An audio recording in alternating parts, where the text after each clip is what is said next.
Ladies and gentlemen, it's time for the Schmoedown Rundown.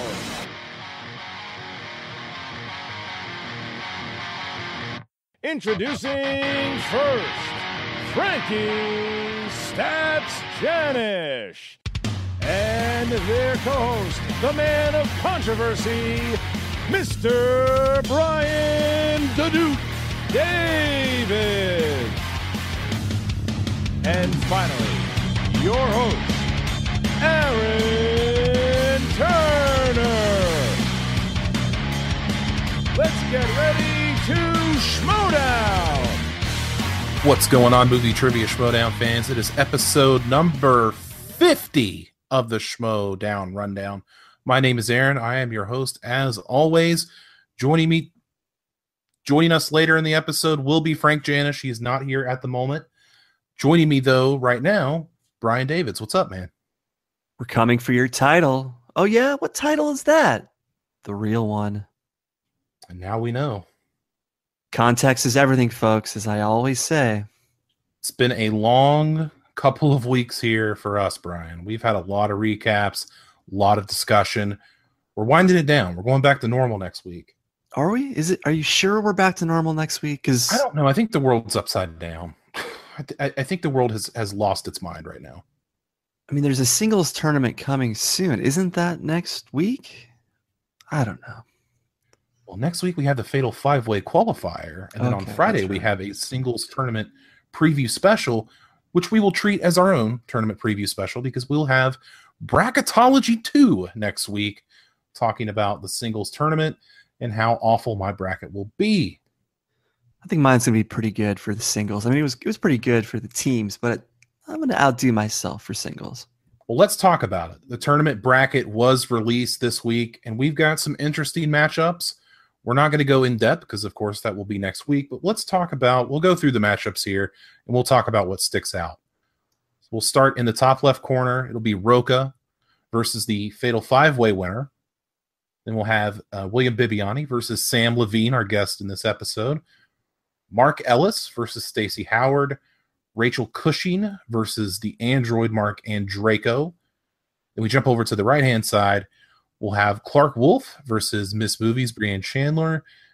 Mike Kalinowski versus the wild man Josh McCouga.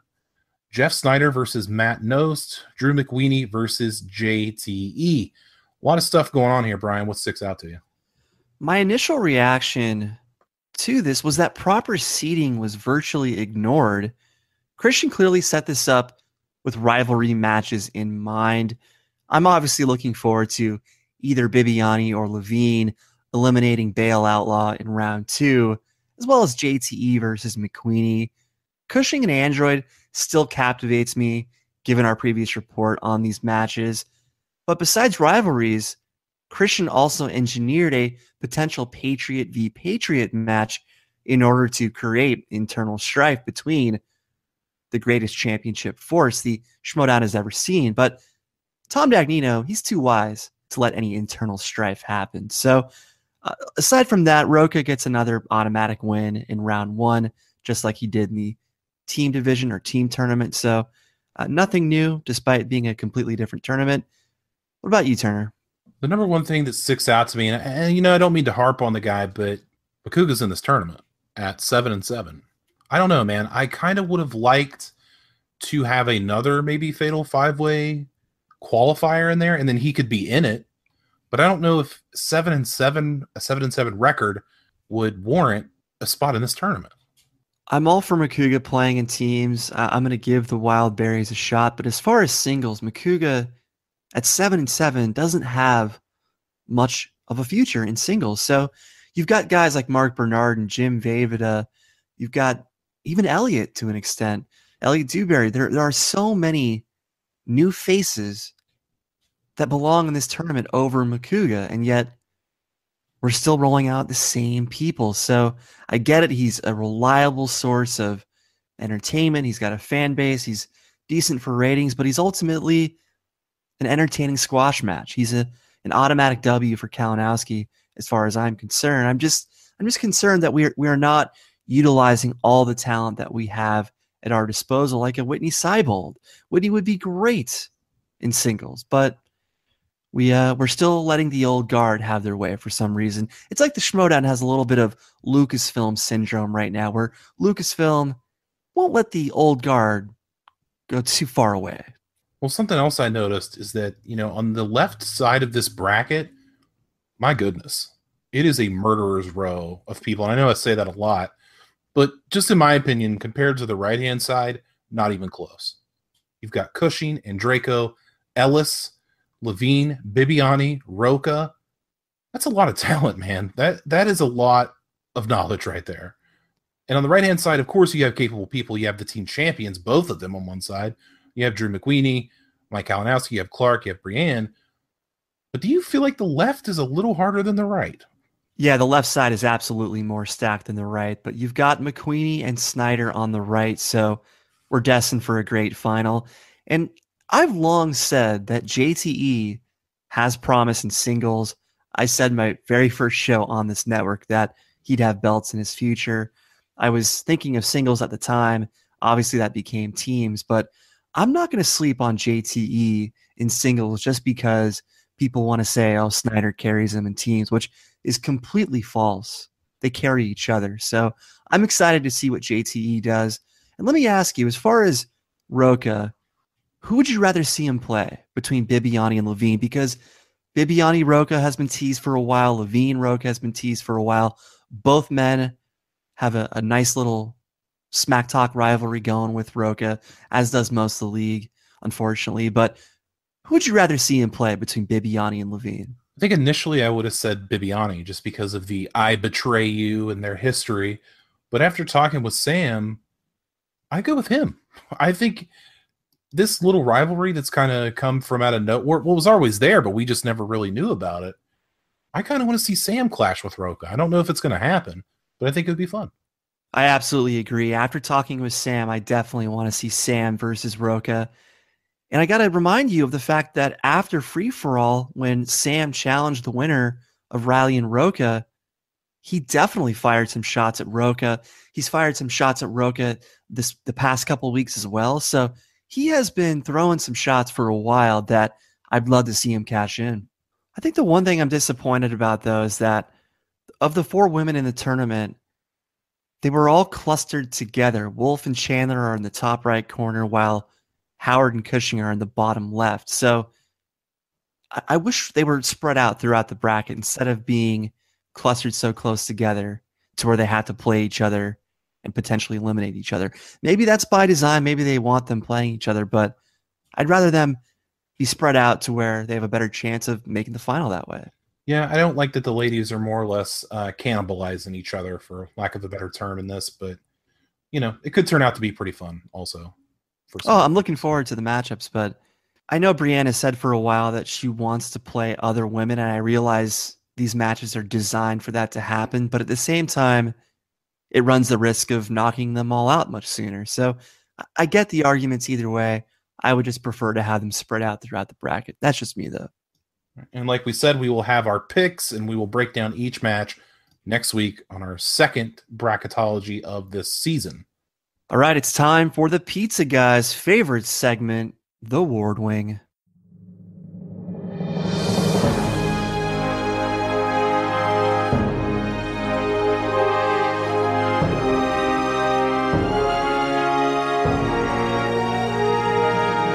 This is art, Mr. White. Well, I have to back up a little bit as I missed a poster from last week. This also answers the question of why I talk so much, because I'm terrified of forgetting a key detail, as commenters will call me out for such an omission. That omission in this case would be the Trek versus Action Mission Impossible poster, a poster which didn't represent J.J. Abrams' Mission Impossible 3, since it didn't have that memorable / death-defying stunt quite like the other Mission Impossible films. So besides that, Ward continues to wedding singer me by inserting T10 into my favorite films and characters. This week, the pizza guy was Dan Evans from 310 to Yuma, while Bale Outlaw was Ben Wade.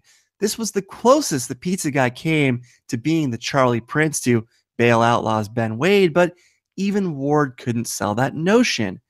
Anyway, team points record holders Wolves of Steel breaking the wheel in Supergirl and Superman costumes was a true delight.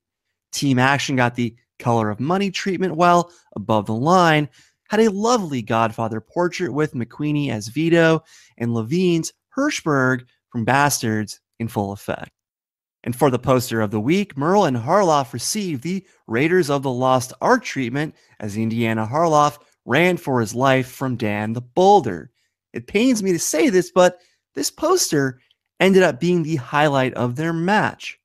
Regardless, Brian Ward is everything. Follow him at Brian E. Ward on Twitter and check out his portfolio at brianeward.com. Tell your bosses to hire him. All right, guys, let's jump into our first recap. It is the Wolves of Steel, Mark Riley and Clark Wolf versus Above the Line, Samm Levine and Drew McWeeny.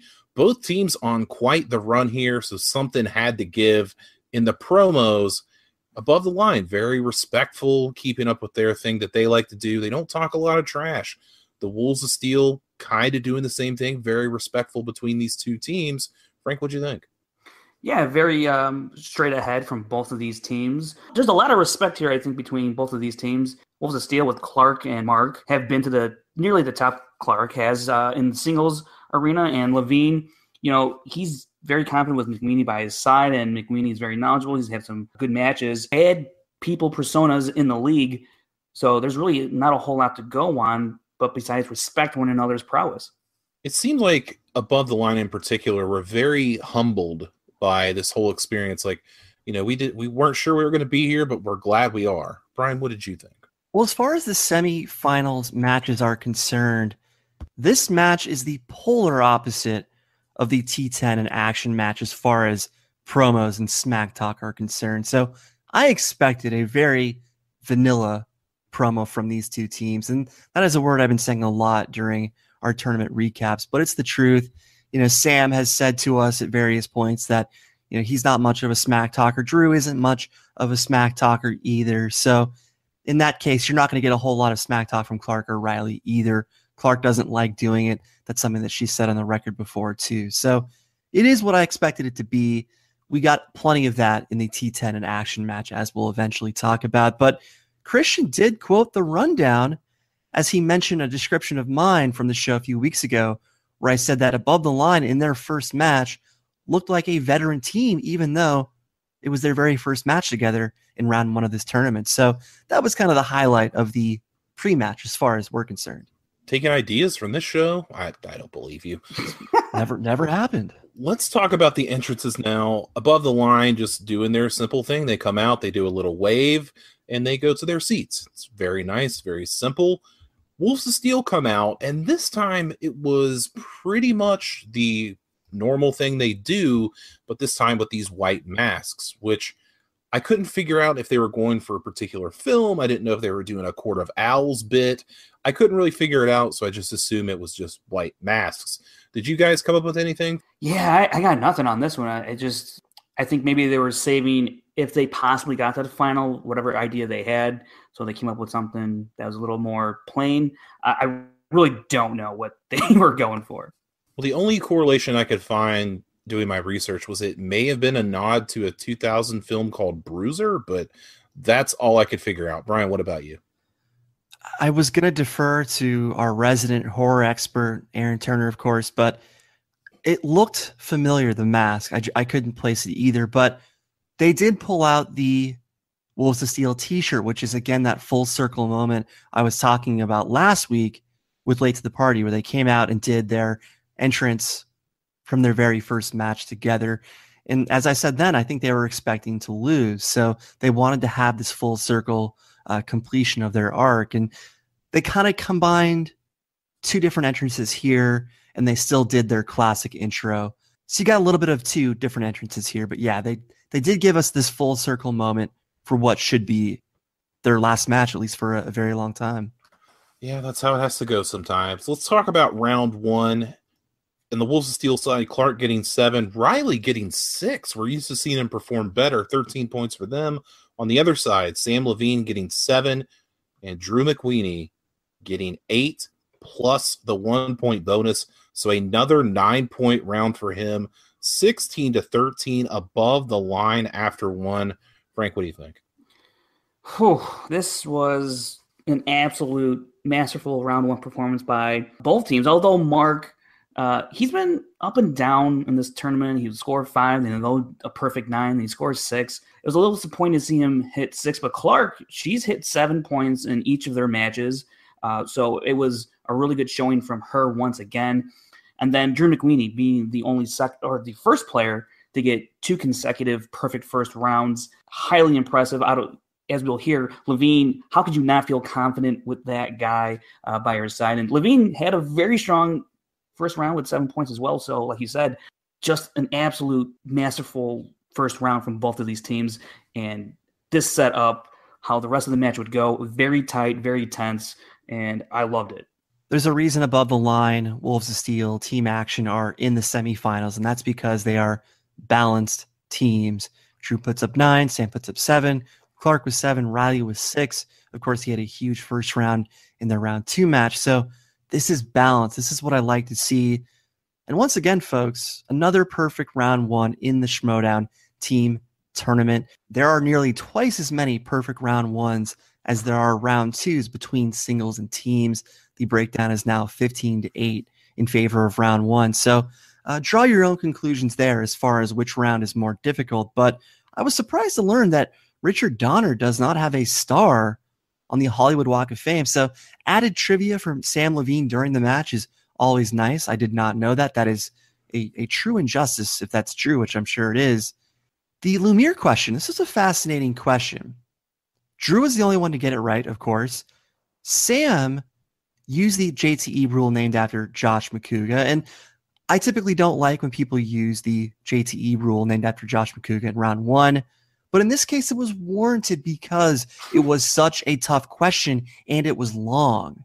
Clark, she seems so confused by the question for a number of reasons, and this brings up a bigger point that the date was wrong. The year was wrong. It came out in 91. It said 92 in the match and on the screen. So much like Tom Kazansky being mispronounced in Ashen's match last round, players should take advantage of their challenges when a question has an inaccuracy like this Beauty and the Beast question. 1992 isn't quite as significant as Kazansky being pronounced as Kaczynski, but when you miss 2 points like Wolves of Steel did, why not try to get a whole new question? Why not try to get this question wiped away from the record, especially when we've heard some rumblings that there may have been another Beauty and the Beast film released in 1992. So players, if you spot an inaccuracy, a mispronunciation, use your challenges. And this is something that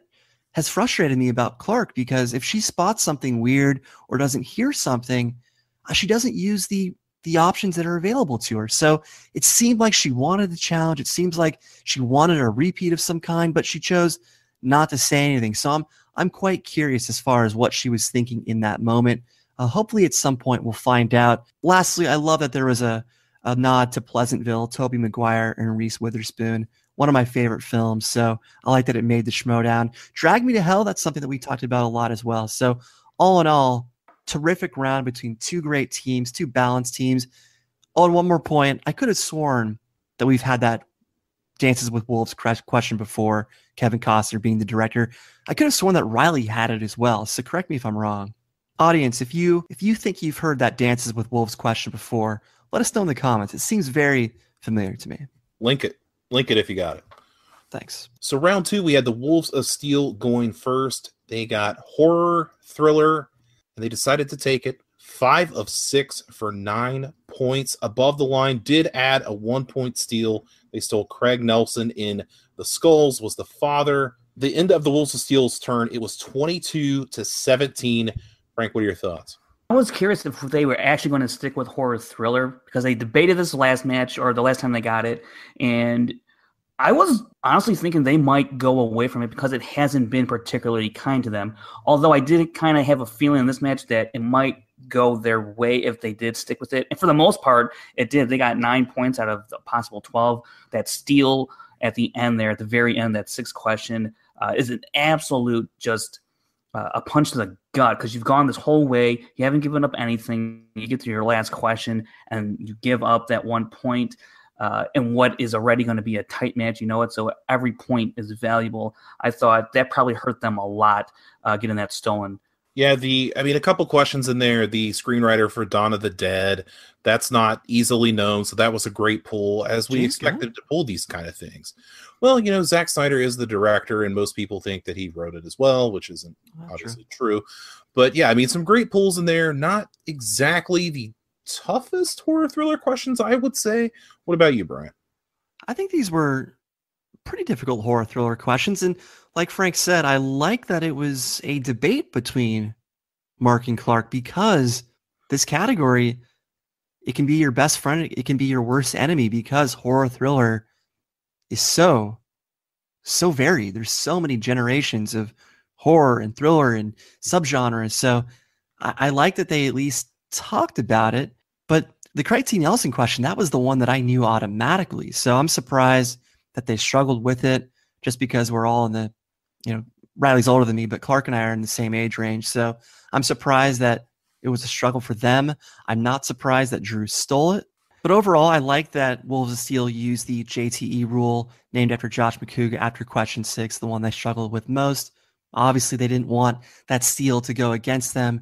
That's a key turning point, as we can recognize in hindsight. But overall, this was a 6-point round, not the ideal output from what is supposed to be your strength. That is why you can never chalk up round 2 strengths as being an automatic perfect round. It's not automatic in the wheel round, which I think is significantly more difficult than round 1, even when you draw your strength. So, especially in terms of where the game is at.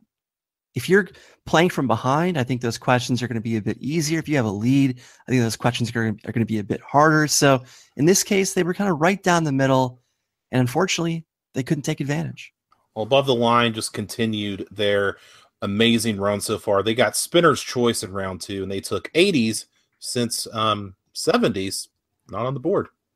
So why not take 80s when you have the host of the 80s All Over podcast as one of the members of the team? Makes sense. They go 5 of 6. They get 11 points, leaving no steal opportunities for the Wolves of Steel. And at the end of 2, Above the Line leads 28-22. Brian, your thoughts? Yeah, it's interesting that 70s was left off. Typically, Kristian likes to keep the strengths of a particular team on the board just because it leads to drama in that case. But perhaps since they've had it twice already, he wanted to make them earn it in another category.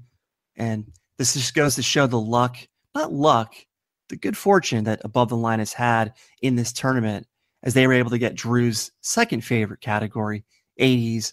Of course, the host of the 80s All Over podcast is going to be proficient in this category as well. And my God, 11 out of 12 points for a near perfect round. Not a perfect round, a near perfect round. And at the end of this round, guys, the Wolves of Steel looked absolutely defeated. The look on Clark's face said it all. This game was over at the end of this round. And the Goonies question, as we'll talk about with Sam later in this episode, that is a perfect example of why I love Above the Line. Which member of the Goonies in the wishing well says the following? Yeah, you know what?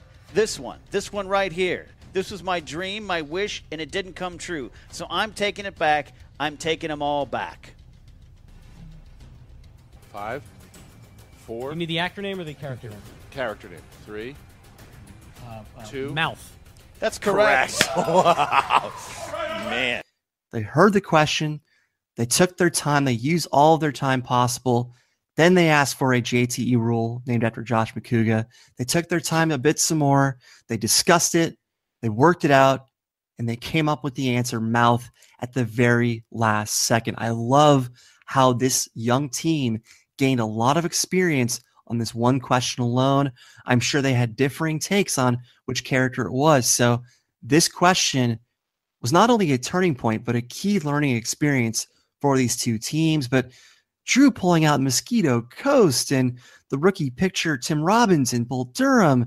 The Great Outdoors question was easy, of course, but the Midnight Run question, even the multiple choice with Labyrinth Ludo, What an unbelievable round.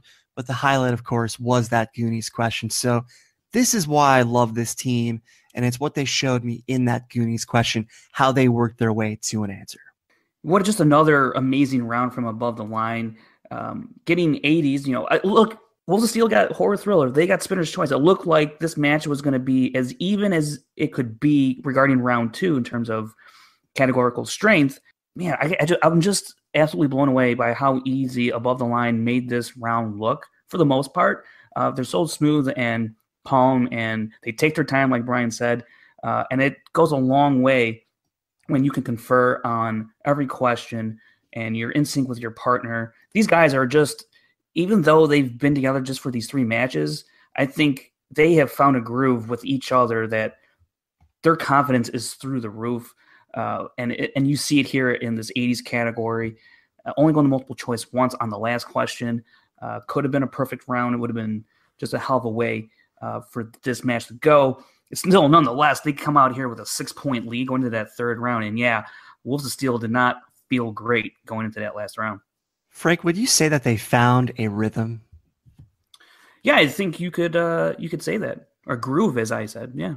Groove, rhythm, groove, rhythm.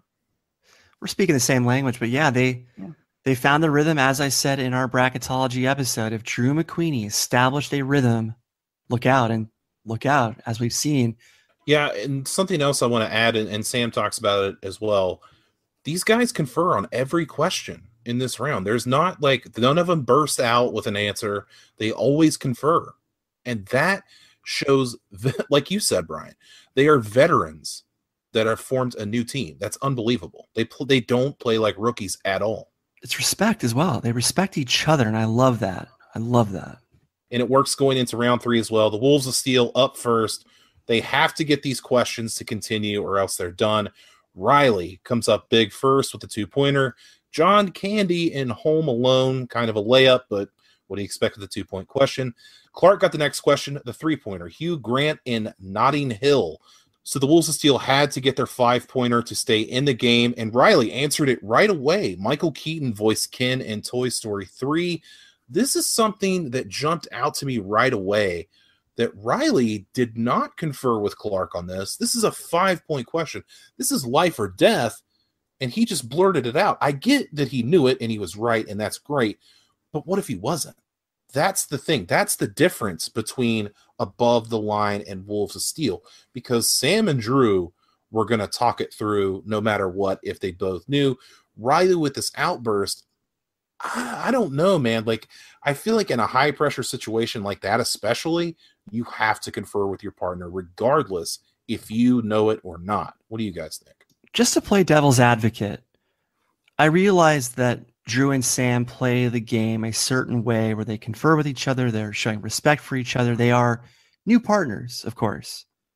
But Mark and Clark have been playing together for a while. So there is respect in the other direction where Clark probably feels that if Mark is confident, that she trusts him to take his gut instinct. Whereas I'm sure Mark trusts Clark that if she's confident, that he'll trust her to take her gut instinct. So perhaps if you've played together as long as they have, perhaps it's a bit different in that scenario versus a new team that are still feeling each other out. So I understand it both ways, but yeah, you want to be safe, especially in a high pressure match with it when it's your 5-pointer.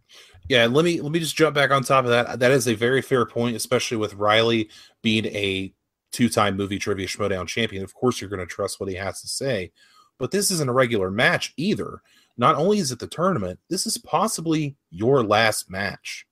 So I feel like in that particular instance, maybe confer, but I do see it both ways as you do as well. Yeah, I see what you're saying, Aaron, but I'll lean towards Brian's line of thinking on this one where they've been together. How dare you? Well, I mean, it's true. Frank never agrees with me, Aaron. Just let me have this one time. Fair. Okay, I'll let you have this. Yeah, don't worry. I'll get him later. But yeah, I think because they've been a team for so long that they kind of know they know more of each other's strengths and weaknesses as their career has gone on in the Schmoedown. So I wasn't too particularly taken aback when Mark just kind of asserted himself and answered the question without conferring with Clark. Guys, the 2-pointer, Gus Polinski in Home Alone. Were you guys surprised that Tricky Skaliski would write a question involving the nickname that I've assigned him on rare occasions? Are you surprised by this? I guarantee you he did not write that question with you in mind whatsoever. That's not at all. That's not at all the case. I put $1,000 on it. But I mean, he gets very upset when I call him Polinsky, so I'm surprised he let or this anything one through. other than his name. But yeah. I'm surprised he let this one through. I only call him Polinsky, just because it was a hard name to pronounce up top. And regardless, I knew because the Wolves of Steel were down 6 points going into round 3, I expected that they would get relatively easier questions to get them back in this game. And sure enough, that's what happened. So it's no surprise that they were able to regain the lead. They got a 4-point lead, of course. And so that made this a match. And as a result, I knew that Above the Line would have more difficult questions in their turn. So Frank, what are your thoughts on Wolves of Steel's round 3 turn? Well, this is the first time they were actually answering questions in the third round. They didn't have to do it their previous 2 matches. So it was interesting to see how they would rise to the challenge here, being down, because they've been pretty dominant through those first 2 matches, not having to answer any questions in the third round. And look, they got all of them. I thought that was a great sign for them, especially with the fact that this could be their last match. So they gave it everything that they had. And I'm just glad that they were able to do that. And then, well, likewise, Above the Line, this is unfamiliar territory, but Wolves of Steel showed that they weren't going to go without a fight, and they gave it everything they had in their last round. They gave Matt Kearns a little light of hope that they would continue. But it went over to Above the Line. Drew starts us off. He gets the 2-pointer, the reality bites question. And then over to Samm Levine. This is a crack up. Comic book movies, his favorite category. He does not get it. Nathan Fillion in Guardians of the Galaxy was the answer on what, I would consider this is just me, an obscure comic book movie question. Anybody else? Yeah, a little bit. But I mean, any question that involves Firefly, usually I'm going to lean towards Nathan Fillion just because that's really the only guy I know. So, well, more or less, it was a 50-50 shot, more or less, just like Sam said. It was like he was either Tudyk or Fillion. So I thought that was pretty cool. So we're down to the 5 here. They have to get it. And Sam comes through in the clutch. American Beauty was the answer. And Above the Line punches their ticket to the final. They will take on Team Action, as we'll talk about later. 35-32. Guess what? They set a new points record that was just set last weekend. And guys, who thought they would be here other than Brian Davids? Can you believe that this has happened? Not really. Well, I'm more surprised in the fashion in which they've gone through these 3 matches, which is just simply astounding. I find it easier to believe that they could have gotten here, but the way they did it is just nothing I could have ever imagined. So tip of the hat to Above the Line, Drew and Samm Levine. Just a crazy, masterful performance for a rookie team. Aaron, as I said in our preview episode for Murrell and Harloff, I think you owe me an apology after you mocked my decision to have a 12 seed go all the way to the final. So please apologize to me. I'm never going to apologize to you. Can you please give me credit for picking a 12 seed that had never played before together? Well, to be fair, these seeds were kind of crap. So, I mean. Frank, are you really not going to give me credit for pulling this? No, I mean, hey, good call, but don't lean on it. They're a 12 seed. Don't lean on it. Don't lean because we all know they're not a real 12 seed. But I'm bringing up Aaron's comment because he's like, "Oh, 12 seed going to the final, huh?" So of course I'm going to bring up that point. So I don't talk like that, but you kind of do. But guys, I deserve some credit here. This was not a pick that everybody was making to go to the final. Very few people had Above the Line going to the final. So if no one's going to pat me on the back, I'm just going to do it for myself anyway. But I want to talk about a couple of things here. Gus Polinski in Home Alone versus Lisa Loeb's stay in the closing credits of Reality Bites. Both of these are 2-pointers. Both of these are very inconsistent as far as degree of difficulty. Wolves of Steel's 3-pointer, Hugh Grant in Notting Hill. If you have a Netflix account, you've seen the Notting Hill poster in there for years. Thus, you know Hugh Grant's face from it. Above the Line's 3-pointer, an obscure character in Guardians of the Galaxy voiced by Firefly and a Serenity actor, which could have been a couple of options as we found out. It's a very tough question compared to Hugh Grant in Notting Hill. And of course, Sam just so happens to get a category comics that he hates. So very inconsistent as far as degree of difficulty. The 5-pointers, Toy Story 3, the Ken doll, Michael Keaton versus Lester Burnham, American Beauty. So I think the American Beauty question is more difficult, but very inconsistent between the two teams' questions and the selection of questions. So I don't know. It's puzzling. It's worth pointing out, but the best team deserved the win and got the win. That's above the line.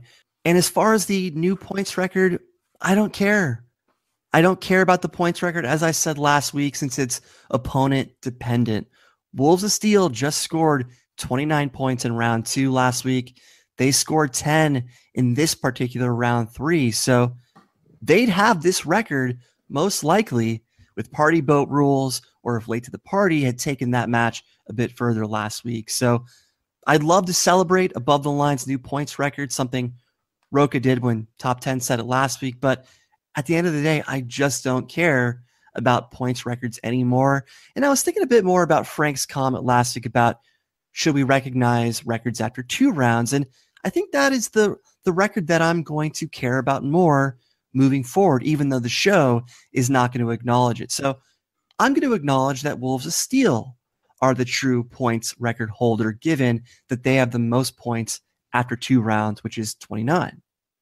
The first thing that I noticed when this match was over was the outburst of emotion from McWeeny. Now, he's a guy that we've seen is very reserved. Very true. And he was just, he was super excited that they were in the final. And I thought that was awesome. That was a genuinely cool moment. It wasn't contrived. It wasn't some skit. It was perfect. And I love that. He found his rhythm, guys. He found his rhythm.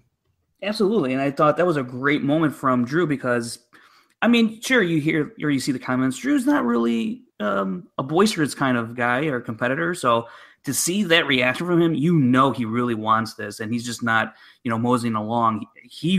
I mean, like many of the people in the tournament, he really, really wants this title. Guys, I love the theatrics. I love the characters in this league, but can we stop prioritizing that over someone who's just good at trivia? Like, I'm not going to punish or take away points from Drew McWeeny because he doesn't put on a sideshow. The fact that he puts on a show where it counts, the trivia, that's more important to me than any gimmick, any shtick, any persona. So I don't want people to get carried away with people having to be this grand persona. It's cool. It's fun. I love the teams that do it. I love the players that do it. But when someone is good at movie trivia, that is more entertaining than anything, at least from my perspective. No, I see what you're saying. I mean, to go back to a quote from former wrestler Chris Candido, sometimes no gimmicks are needed, and sometimes no gimmick is the best gimmick. That's why you're the wrestling guy. All right, guys, let's talk about the post-match. Hey, Jen Sturger's back. Good to see Jen back doing some interviews. I enjoyed that. Above the line, giving much respect to Wolves of Steel and their incredible run as a team, as I think everybody will and should give Wolves of Steel a lot of respect for what they've done in this league. And they've been right there at the top, and they've had great wins, and they've had some heartbreaking losses, but I think they deserve all of our respect. Agreed. Well, Sam finally gets a measure of revenge on Mark and Clark. He talks about it in the interview. They had both beaten him previously in singles, so he gets a little bit of measure of revenge. I thought that was pretty cool. Well, guys, hashtag Jen at the wall. Thank God she was back for this match. She's such a sight for sore eyes. We haven't seen her since round 1. She did such a great job in round 1, and we don't see her to the semifinals.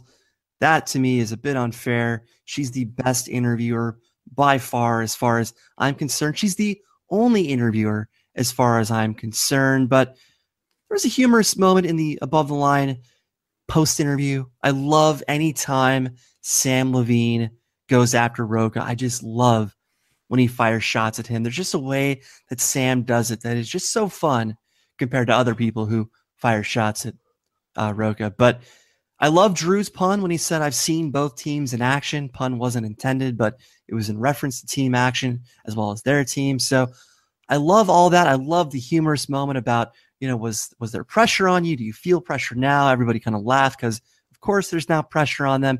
They now have the expectations that the fans place on teams that succeed. So hopefully Above the Line are able to combat those expectations. And like I said, when Sam dished the Calvin Klein stuff at Roca, priceless moments. But I want to talk about Wolves of Steel, specifically Mark Riley. I felt that Mark Riley was a bit too upset that they played well and ultimately lost. He feels that he let Clark down. I realize that. He says he's going to support her in her singles run, but he seemed a bit too upset. And that set off some red flags in my head. So here's what I think's happening. I don't buy this retirement stuff anymore. I don't buy it one bit. I think this is all a smokescreen for something we've all talked about at various points during our SK Plus tenure. Mark Riley turning heel. They're making us think that, Kristian used to tell us he's forever a face. There's no way you can turn that guy into a heel. And even though, Aaron, you gave a bunch of great ideas, it was never something that anyone wanted to do.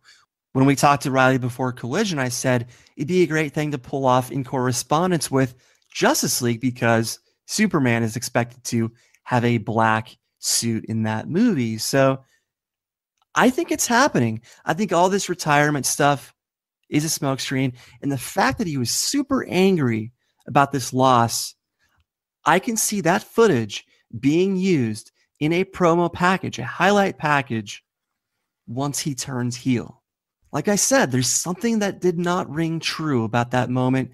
You can even cut together that previous moment where he shouted at Roca and made Roca kind of scared. Like Roca flinched when Riley unloaded on him a long time ago. So I think we're going to ultimately get Mark Riley the heel. This is the beginning of it. So, Frank. Yeah, I've thought about this for a little bit. I don't see the heel thing working out. I don't see him realistically pulling it off, for one. And two, the reason I think he was also just kind of really mad at this match is because they did, in fact, play one of their best games, and it wasn't enough. And I think he felt there was some missed opportunities, which there were, that they would like to have back. And now he's going to retire, and this is the match that he has to retire on. I think that's very upsetting to him because I think once he was in this tournament and realizing how good they were playing, they legitimately had a shot at the title, and they did. They just came up against Above the Line at the wrong time, wrong place. So I think the retirement stuff is for real, though. I think, what he said in that post-match, I don't think he's just saying that to steer us in a different direction. At least that's what I would like to believe from a face of the league.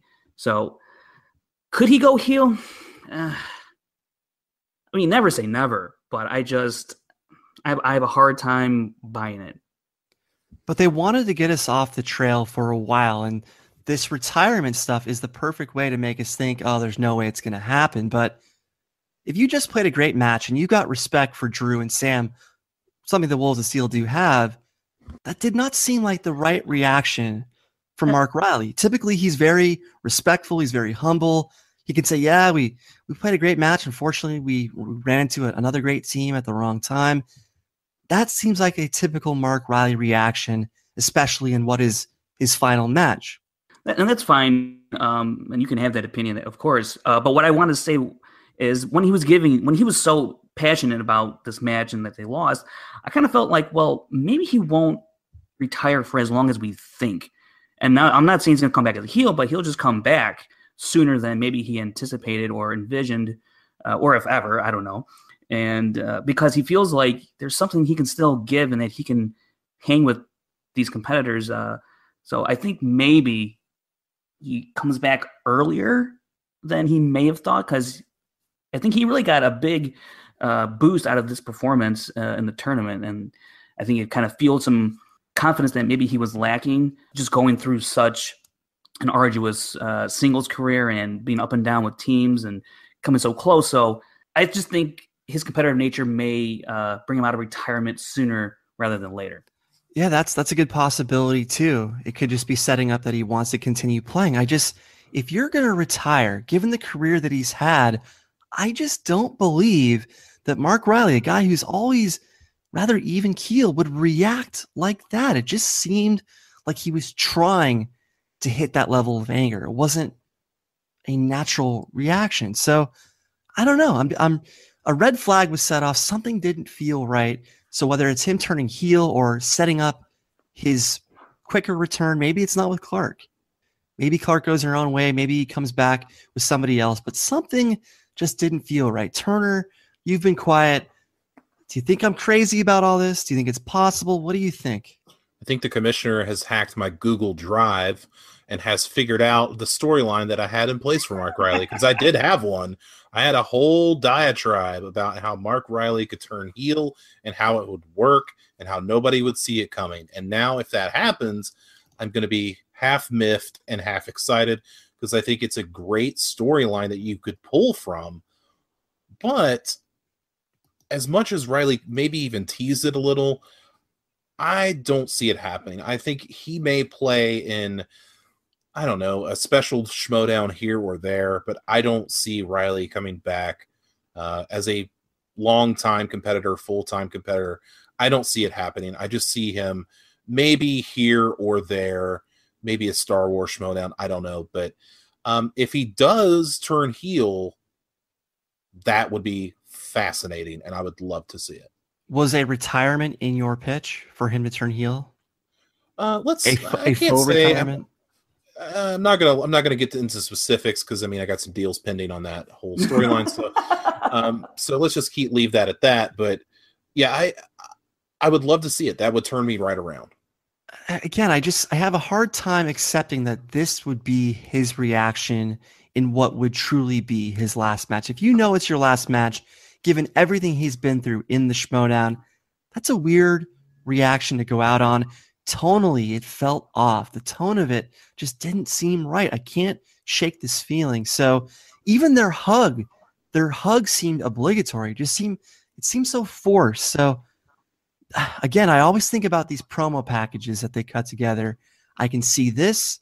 I can see him shouting at Roca. I can imagine them saying, it's always been there underneath the surface. He was the greatest face the league has ever seen. And then all of a sudden, something changed. And it was this match. So I don't know, man. There's something going on. That much I do know. Maybe he's going to take over for commissioner. I don't know when the commissioner goes on leave. But there's something going on here. I don't know what it is, but there's definitely something brewing. We'll find out. Lastly, isn't this our ideal Schmoedown match? We have two good teams. It's a back and forth slugfest as far as trivia. Sturger's doing the interviews, of course. Isn't this your ideal definition of what peak Schmoedown is? I would say so. Absolutely. I think I said a while back my peak Schmoedown was the Wolves of Steel ETC match. It had a lot of different aspects that...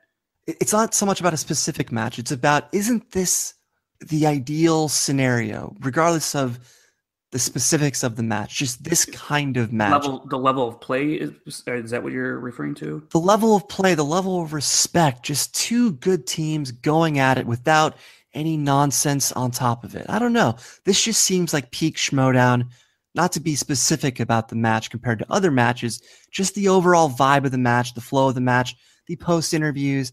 Everything about this match just made it one of the greatest ever, as part of the highlight of the era, perhaps. It's certainly one of the greatest matches. It was a team league, that's for damn sure. I mean, it is the highest scoring match in Schmoedown history, whether it's a 3-round or a 5-round match. So, of course, there is definitely ideal elements to this match in regards to level of play. But outside of that, there's other things that I like more that weren't here. Do you want more kayfabe involved in matches? Like, I don't necessarily need there to be smack talk and kayfabe to make my Schmoedown experience ideal, but this was incredible, and we didn't have any kayfabe, we didn't have any smack talk. So, Frank, it seems like you want more kayfabe and smack talk for your ideal Schmoedown experience. For my ideal, yeah. That's why I was pointing towards the Wolves of Steel ETC match. Wolves of Steel wasn't doing so much. They were more straight. ETC was over the top, which I found fun. And Wolves of Steel gave a great performance. ETC was, ETC as we knew them. So, so that's why I liked all the elements from that match. And I personally, if I'm going to compare elements, I have to compare with this match. Obviously, the level of play here is amazing. If you gave me this level of play with the ETC Wolves of Steel match, yeah, give me that all day. I mean, there's two different versions of the Schmoedown that I think you can like, and I certainly like this version, but my personal preference is the more flamboyant, entertaining, kayfabe, if you will, elements that the Schmoedown does provide. That's what I'm saying, because when you look at the other semifinal match, we had tons of smack, tons of kayfabe throughout the entire tournament involving those two teams. Mm-hmm. The trivia quality or the gameplay wasn't as strong as the gameplay in this match. So yeah, either way, you're getting two different versions of the Schmoedown, but this is the peak era of the Schmoedown. This is the highest level of play. It's the highest level of entertainment. Yeah, there have been other matches with highlights here and there, but we're in the golden age of the Schmoedown as we know it. Eventually, it's going to change. It's going to evolve. But right now, we're seeing the very best of this current era of the Schmoedown, of this phase of the Schmoedown. And guys, one last thing. MVP? Oh, well, I won't say that, but he's definitely MVP. That's for damn sure. Yeah, I don't know about Peeny. I don't know about that. Maybe change that part of it. But MVP? Yeah, I'm not gonna. You can have that one. I'm just. Brian, I'll give you credit on a lot of things, but go back to the workshop on that one. But there's no debate. He is the MVP of this tournament. Oh, absolutely, hands down. 12 seed. Well, Frank, stat me up. All right, here we go. This is your stat recap for Wolves of Steel versus Above the Line, and boy, do we have a lot to get into. From the get-go in round one, everyone was firing on all cylinders. Clark Wolf, once again, was a reliable and consistent force in the first round. By earning 7 points for the third straight match, she became the fourth member to join the Elite 21 and Up Club. What's that, you ask? This is a group of competitors who have correctly earned 7 or more points in 3 straight matches in the first round. Want to know the other 3 members? Go check out our Twitter handle at SDRundownStats for that answer. Now, Clark wasn't the only member making history in the first round. Drew McWeeny once again had a perfect first round, including the bonus, thus making him the only player in history to have multiple perfect first rounds, not to mention doing it in back-to-back matches.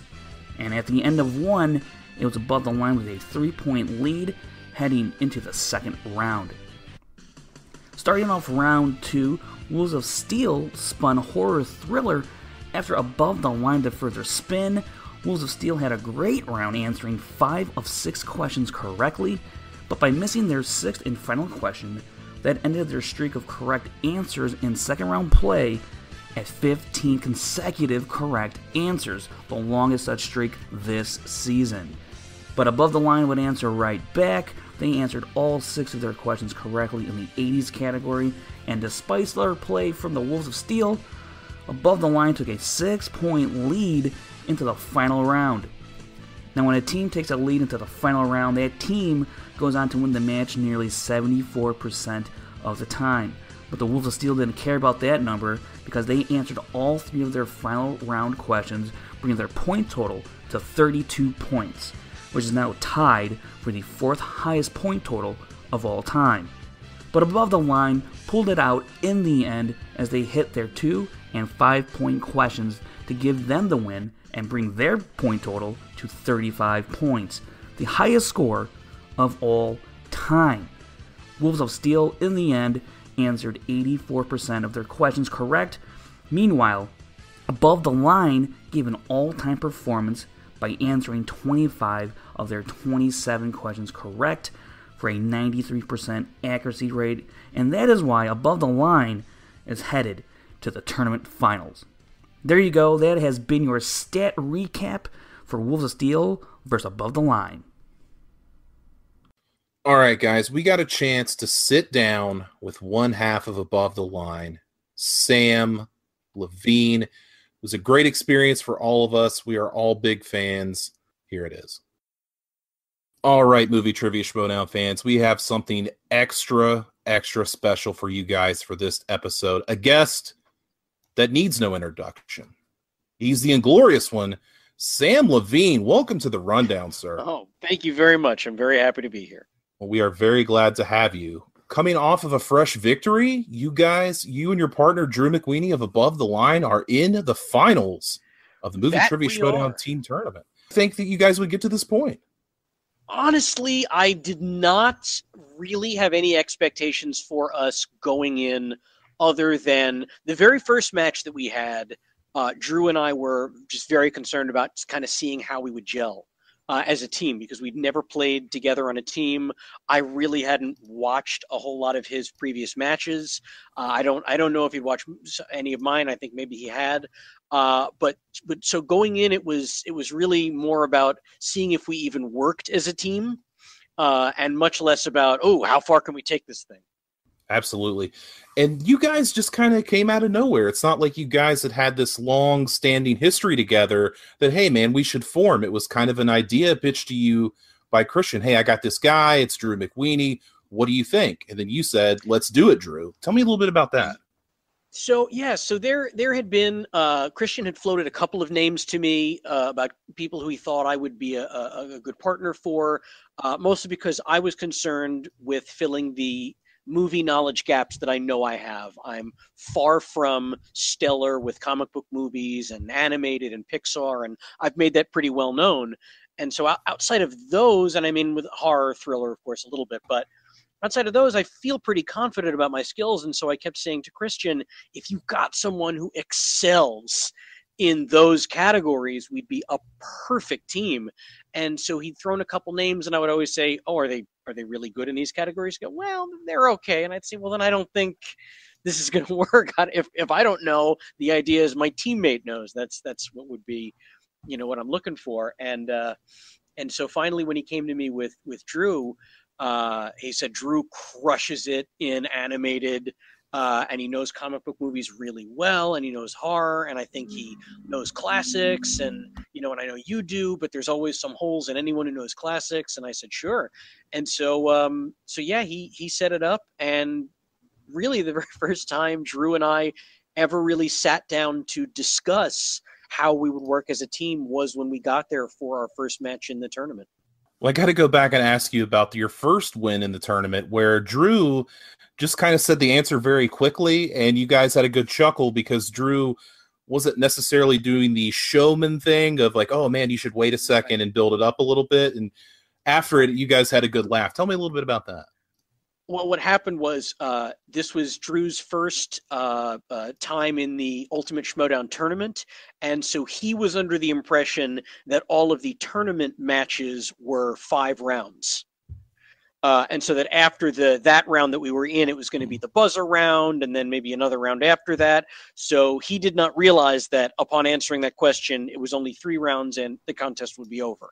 So that's why he said it so quickly, because he thought there were many more questions to come, at which point I'm not sure if you can hear me say, like, way to build the suspense. And then he says, oh, that's it? I said, yeah, man, we won. Well, I think it's one of those team moments where a good laugh between you guys just kind of gelled you as a team even more. I thought that was cool to see. It certainly was. And even before then, if I'm remembering correctly, and maybe I'm not, I know we hit Spinner's Choice on that one, and we were doing 70s, and it's all kind of a jumble in my head now, but I remember there were a couple questions up there that came up, and it was really more just thinking about some of those movies that made us laugh. I don't remember if it was that match or the next one where the answer was the movie Capricorn 1, which Drew and I've never discussed that movie, but obviously as soon as it came up and we both knew the answer is Capricorn 1, we just sort of looked at each other and laughed because that movie is A, ridiculous, but B, O.J. Simpson is one of the stars of that movie. And if I'm not mistaken, I think he gets gunned down by a helicopter. Sure. So it's just a movie that if you don't, when it comes up in conversation, you kind of have to laugh. And I feel like that was what was happening with the two of us right there in that moment. Yeah, that and the Dario Argento answer from Drew was just two classic moments in this tournament, something that we all here love very, very much. Absolutely. I did not know Dario Argento. That was 100% Drew, and I just loved the way he was so excited to say it. Almost as if, you plebeians, Dario Argento, come on. Well, Sam, congrats on your long overdue success in the Schmoedown. Thank you. You once believed your luck was about to turn by winning free-for-all, but then you were saddled with having to play against Dan Murrell in some capacity. But out of the ashes of your collision loss came an offer to play with Drew McQueenie. So do you finally believe your luck has turned? I mean, honestly, as far as the wheel, I've still never had a great history with the wheel, and there is a very strong reason why Drew will always spin the wheel when the two of us are playing as a team. I don't want to touch that thing. That thing does not like me, but he really does seem to have the magic touch. I mean, we have rolled Spinner's Choice twice, 70s once in our 3 matches. So I don't know. I feel like, the luck factor is pretty big. I certainly got a little unlucky drawing comic book movies with our random number picking in round 3 of the Wolves of Steel match. But I mean, that turned out to be kind of a happy accident that allowed us to gain the all-time points record. Yeah, I don't know. I mean, there really is a gigantic luck factor with the Schmoedown. You don't know what the questions are going to be. You could absolutely be boned in that second round if it lands on opponent's choice, or if you get forced with a second spin and it lands in a category completely outside of your field of knowledge. But that's, again, why I thought it was such a great pairing between me and Drew, because between the two of us, we always get to look at the wheel right before the match starts. So, we know what's up there. We don't have to waste anyone's time if it lands on spinners or opponent's choice, deciding, which category we want to go with. But we always look at them, and I go, what are you afraid of it landing on? And he says, maybe this one or this one. And then he'll say, how about you? And I'll say, maybe this one or this one. But then we'll both say, don't worry, I got the bad ones covered for you. So there's really nothing on that wheel that puts the fear into the both of us. Like, oh man, if it lands on this, we're screwed. There's so far not been a category that's shown up there that either of us aren't particularly confident in. Sam, we talked with Drew a couple weeks ago, and he told us a great story of yours involving Roderick Janes. So I just want to hear a bit more from your perspective about the formation of the team post-collision. How long did it take for you to come up with the name? How did that go about building the chemistry as well as the communication back and forth from your perspective? Oh, well, I wish I had some tremendously great long story with a twist ending. But when the name came about, Drew and I started emailing each other about, match stuff, figuring out dates, and just a sort of back and forth, getting to know you kind of thing. And then Kristian had said, hey guys, we need a team name. And I mean, I knew that Drew had been and still is a writer who, he sold scripts and stuff before, and he was a successful guy.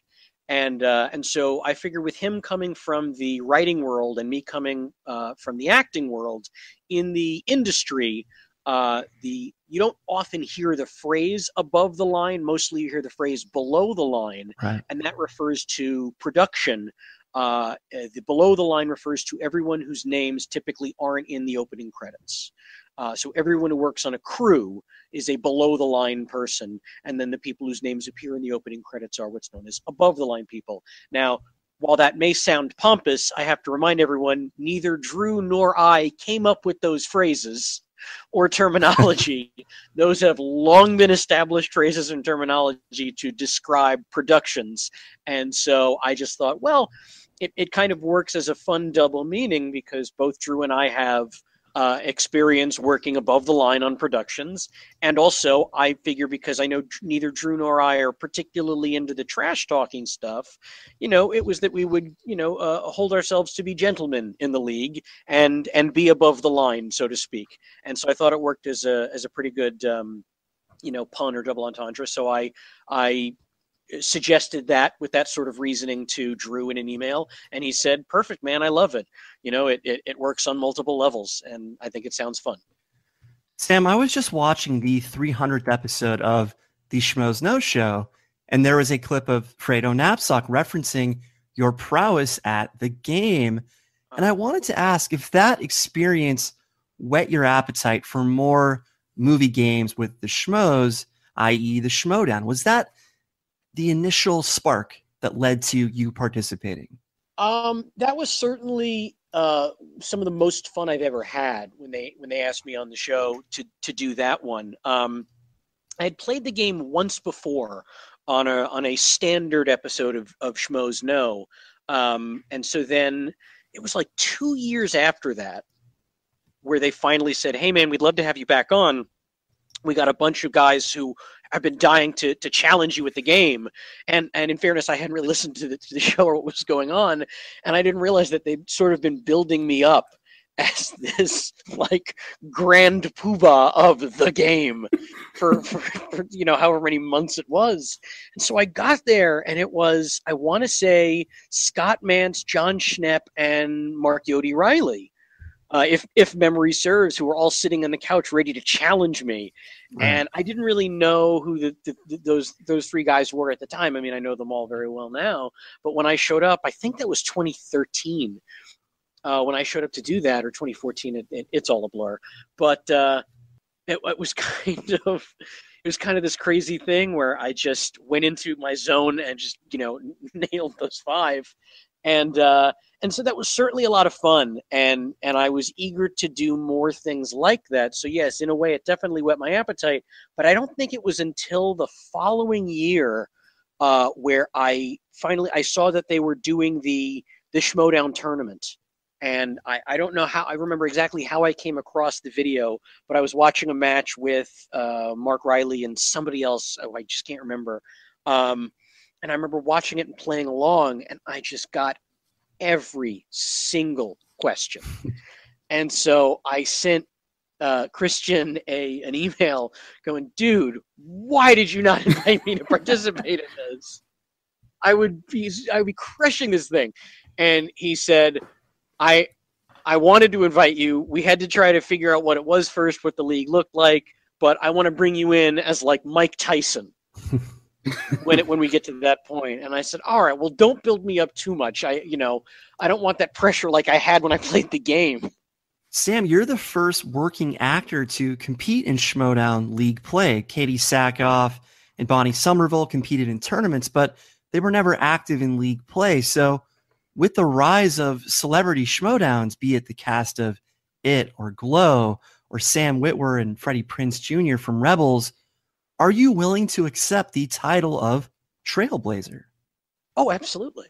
I mean, and you're very kind to even use that word. I don't know that Trailblazer is what I would call it. I have always considered myself a fan first. That's how I would define myself when it comes to entertainment. I'm a fan first and a professional second, and that's in my nature. I can't change it.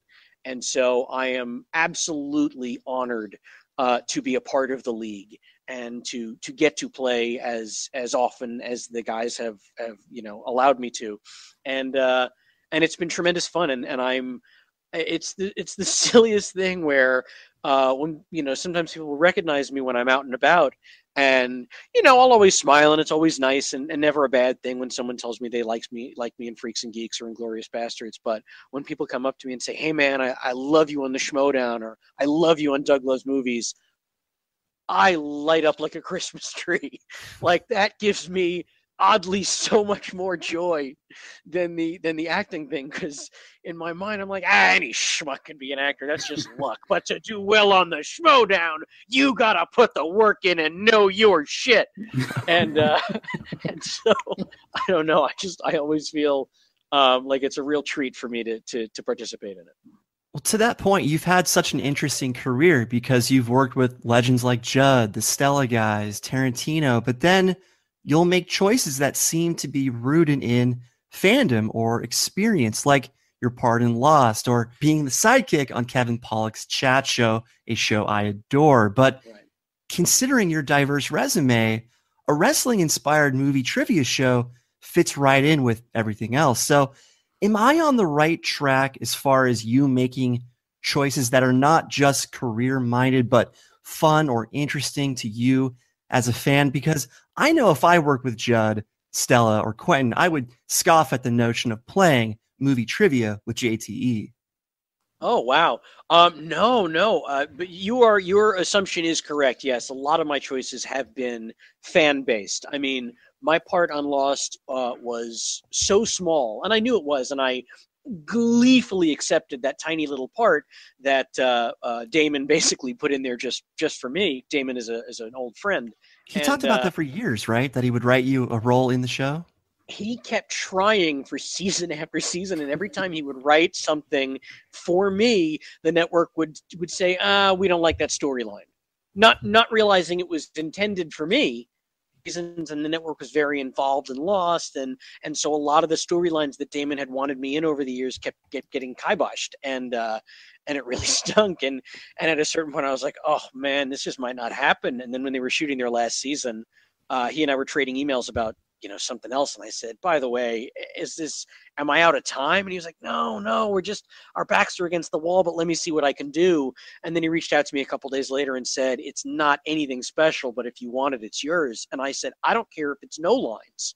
Lost was hands down my favorite show. I mean, it still remains one of my all-time favorite shows, and to get to be a part of that was just absolutely fanboy Christmas in my head.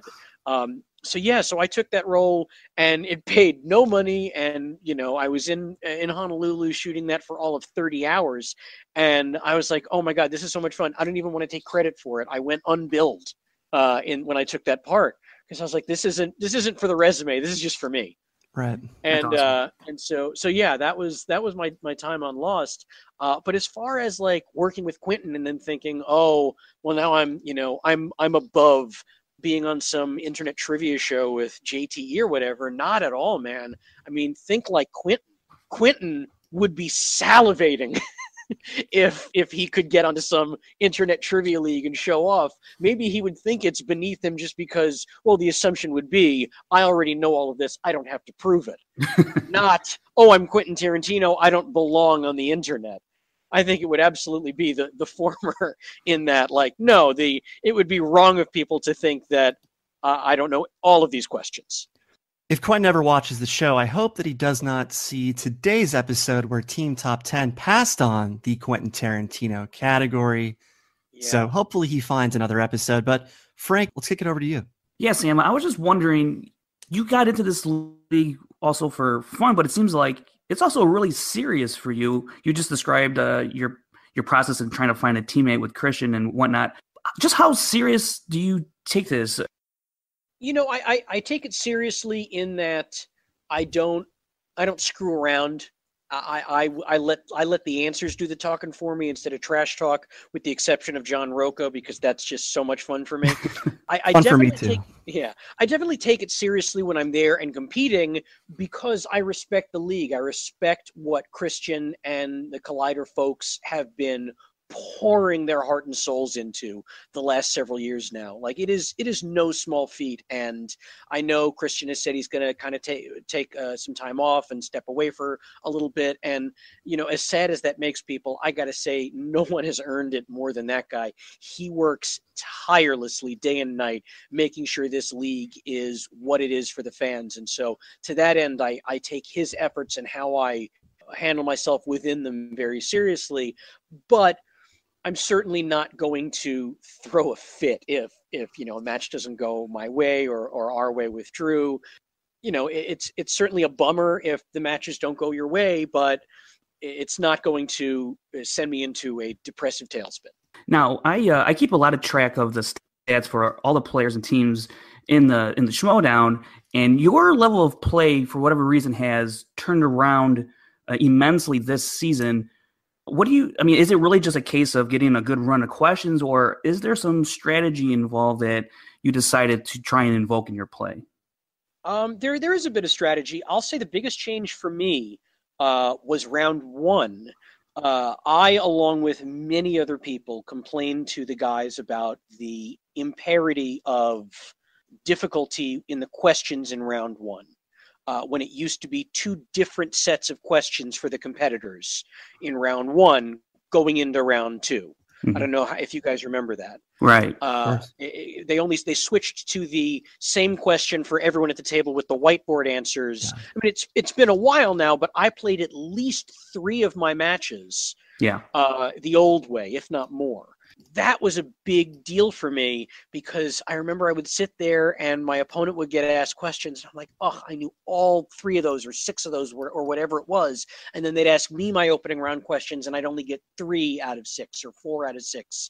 And it was really frustrating because I thought, oh, if they just asked the same questions, if one were really, really hard and I didn't know, I'd be willing to bet my opponent didn't know it either. And so that certainly helped me a lot. I mean, I was really, really kicking myself because in the last 2 matches against Wolves of Steel and DC Movie News, I would have had 2 perfect rounds as well and gotten the bonus question, but I just could not come up with answers that I knew the answers to. I just couldn't get there fast enough with Peter Jackson and Jerry Orbach. I mean, I knew those answers, and my brain just went, nah, you could come up with these, but it's going to take you 2 minutes.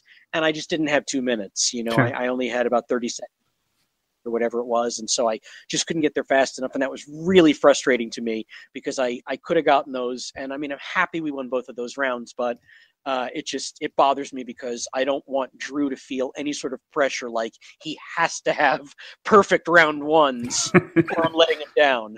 You guys are such a formidable team. It's been amazing to watch throughout this tournament. But I got to ask just one question because I'm a Chicagoan.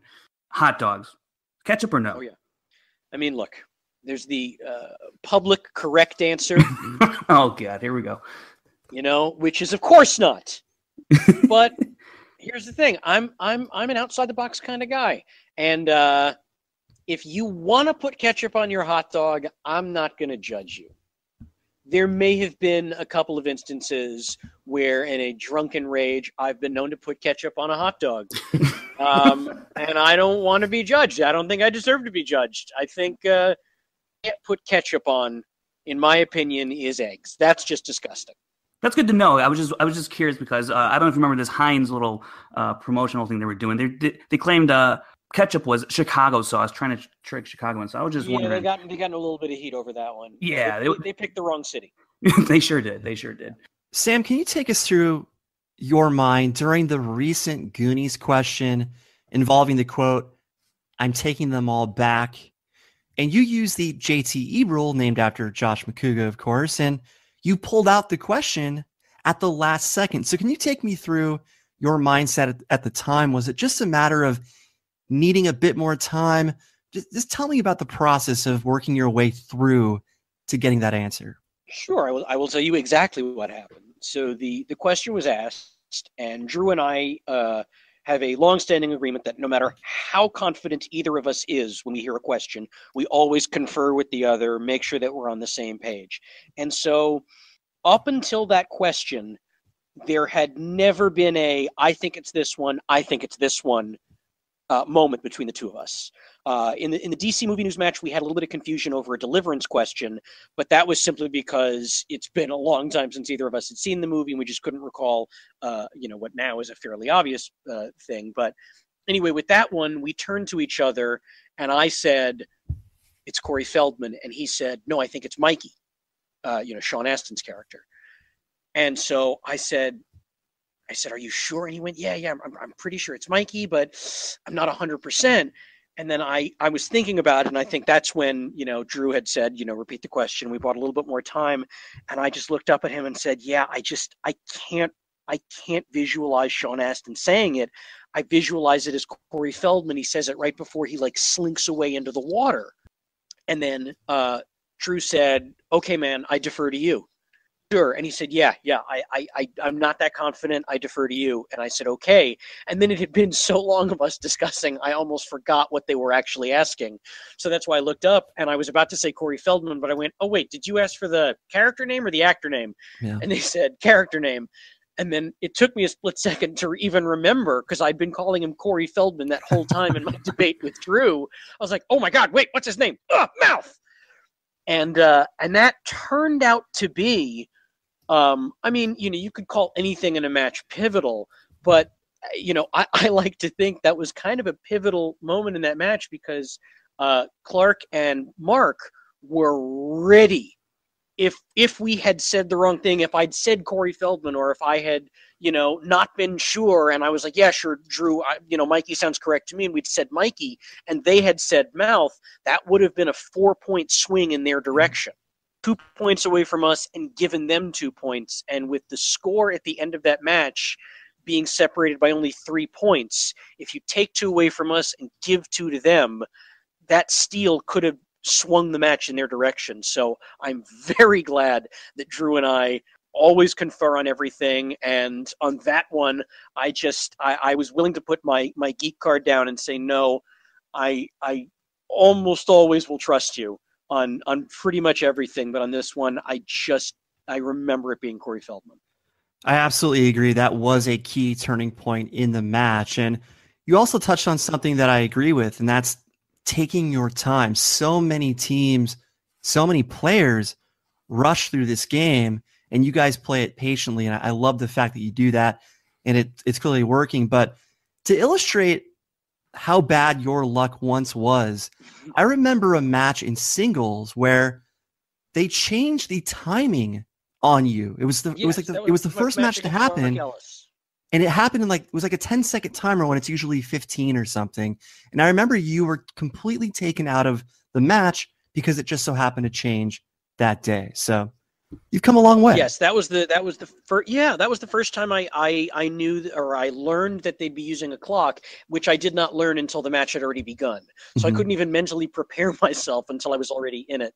And after that one, I actually sent Kristian an email saying, the clock thing completely threw me off. 10 seconds is not long enough because sometimes the questions you guys are asking are very specific, and it requires more than a few seconds where you kind of have to visualize a scene or a plot line or something to really come up with the answer. And then I asked a couple friends of mine who had played on Jeopardy, and I likened the questions to daily doubles, where you're the only one being asked the question, so you kind of have a certain amount of time. And they all said there actually isn't really a clock that runs daily double. Really, it's sort of Alex's and the judge's discretion to give you kind of a handful of seconds, and then if it's been too long, Alex will glance over at the judges, who will then kind of signal him to say, need an answer, and then you get, I think it's 3 seconds after that. 2 of them even said, and I'm not going to name them because I don't want to get anybody in trouble, 2 of them even said, if Alex likes you, he's more likely to give you longer before he looks over at the judges. Wow. And then they'll just edit out the extra time in post. So I said, that's kind of how I remembered the matches being, where not that anyone was looking for favoritism, but if they asked a really hard question, they would kind of realize it was a hard question and be a little bit more generous before they said, gonna need an answer, or 5, 4, whatever it was. But when they did the 10-second, I said that was just a completely, off-putting amount of time. It's just too short. And so I'm glad they changed it to 15 shortly thereafter. But even so, I wish that the JTE rule I don't love, because it's not a standard amount of bonus time.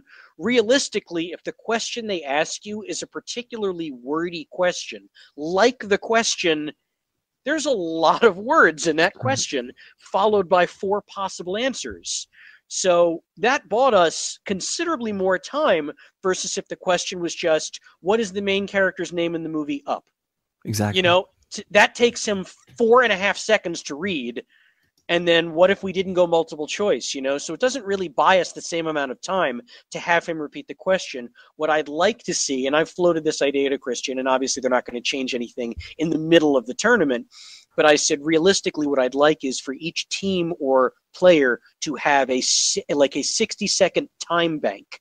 And so if they ask you a question and they only say it once, and you're actually looking to buy time and not have the question repeated because you didn't hear it or you didn't understand something, to have the option to say, I want to go to my bank. And then they just start the 60-second clock going. So if it takes me 30 seconds to come up with the answer, as soon as I say it, I still have 30 seconds left over in my bank.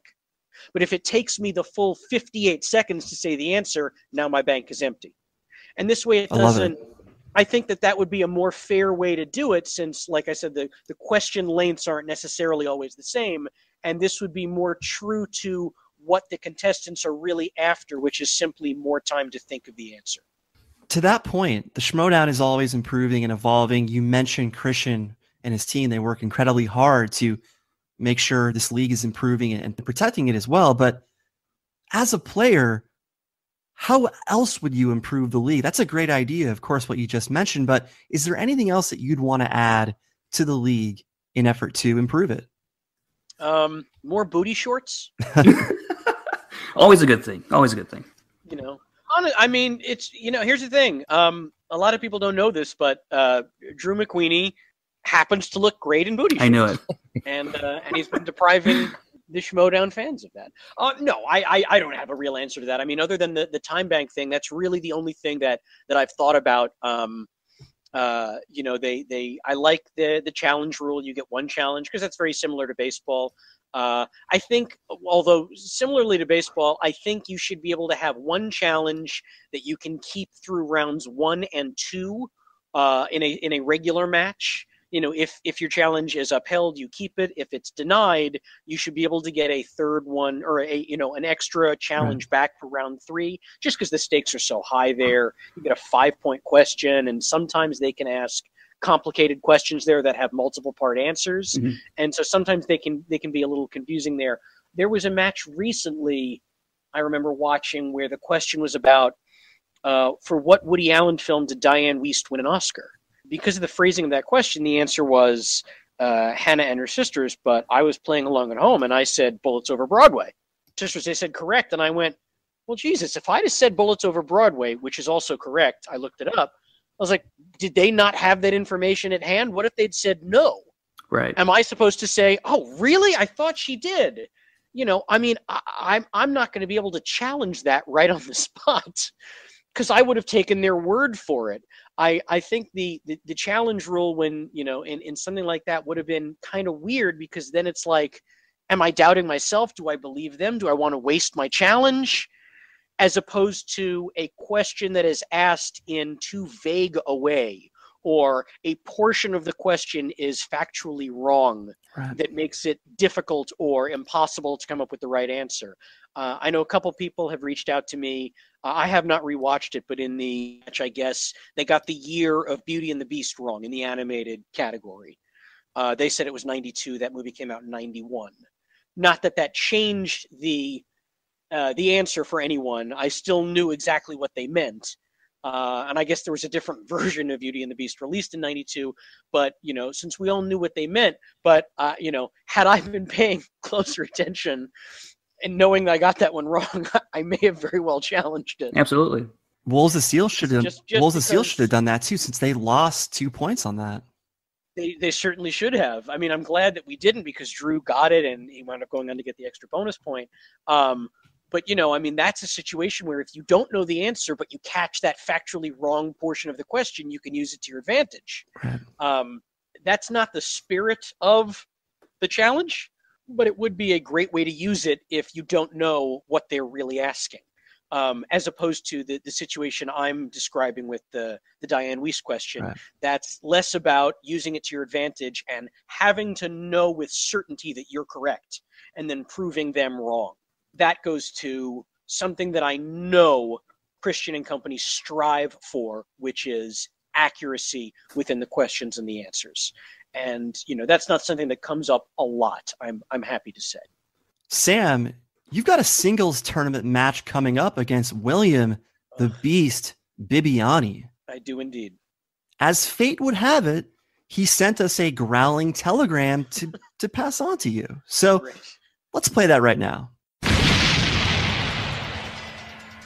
Samm Levine. It is I, the Beast, here to foretell your doom. Doomy, doomy, doom. You think you're so high and mighty with... Oh, hang on. Growl, growl. You think you're so high and mighty with your fabulous team wins? You ain't got nothing, no, not on me. For I, in singles, will embark upon the defeat of you.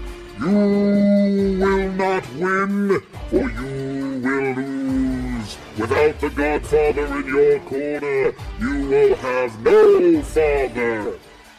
Maybe. You don't know your family situation. I hope you're great. But the Godfather will not be there. I will be there. Growl growling. Doom dooming. Beating you. Bye.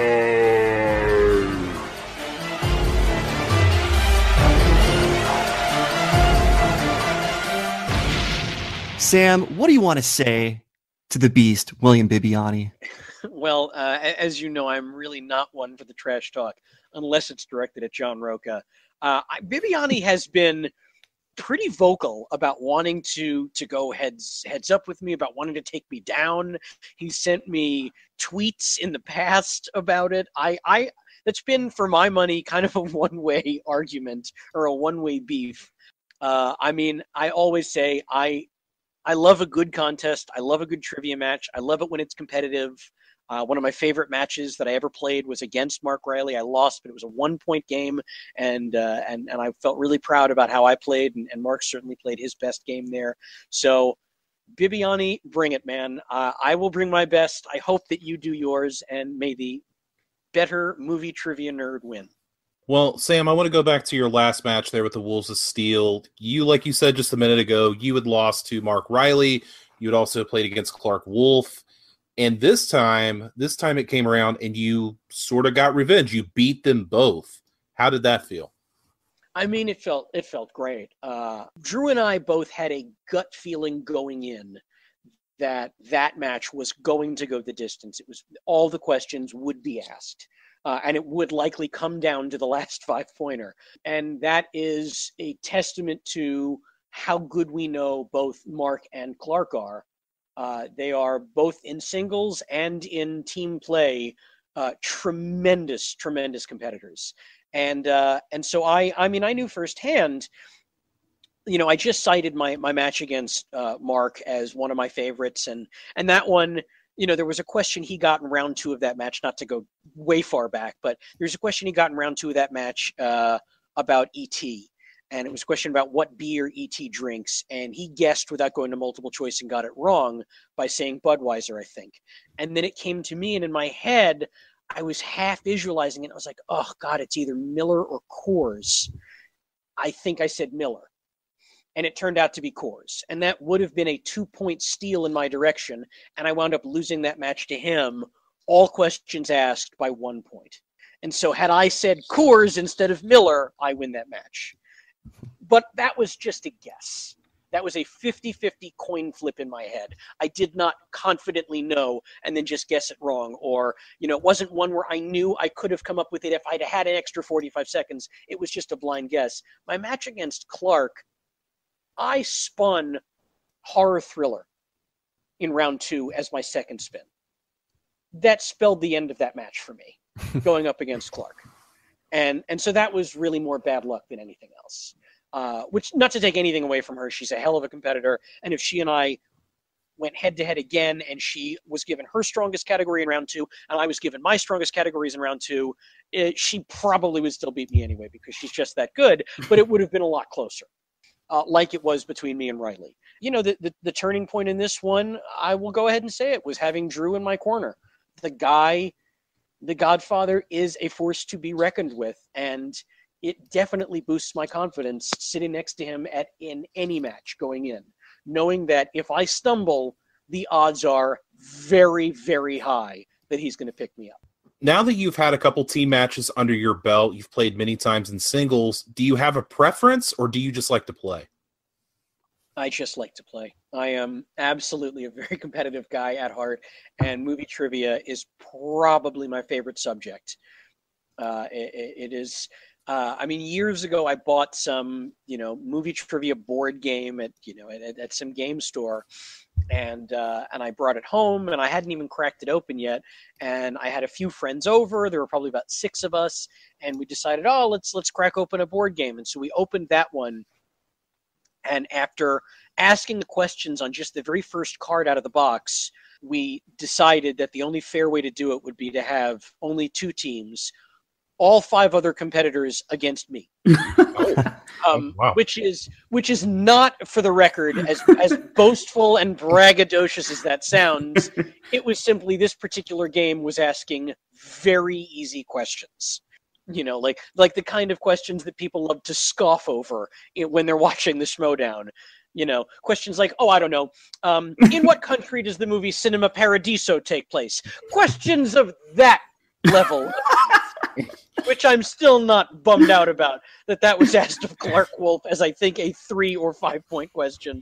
But it was questions that easy where, if a hard question is thrown in there, I should be forced to have to answer it on my own.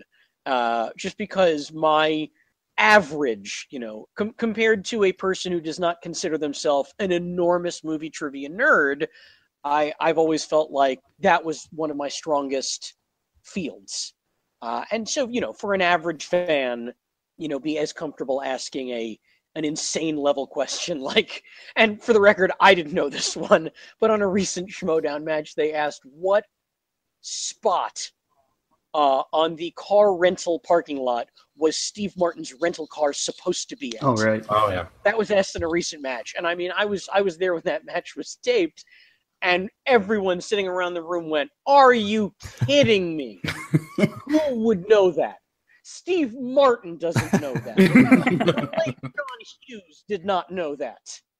And so for, a question of that level, even a crazy movie trivia buff is going to be taken aback. So, I certainly am not claiming to know everything. I'm just saying I feel like compared to an average movie trivia fan, I put up a pretty decent fight. Has your trivia prowess proved to be useful on set at any point during your day job? Sure. I mean, no set more so than Inglourious Bastards, because between Quentin Tarantino and Eli Roth, that is a base of film knowledge that covers virtually every single film since the moving image was created, with no genre left unturned. But between the two of those guys, some of the conversations that we would have, some of the films and characters and scenes and moments that Quentin would cite, when we were shooting a scene, he would pull, actors aside and, say something like, do you remember the scene? And I'm going to get it wrong right now, so forgive me.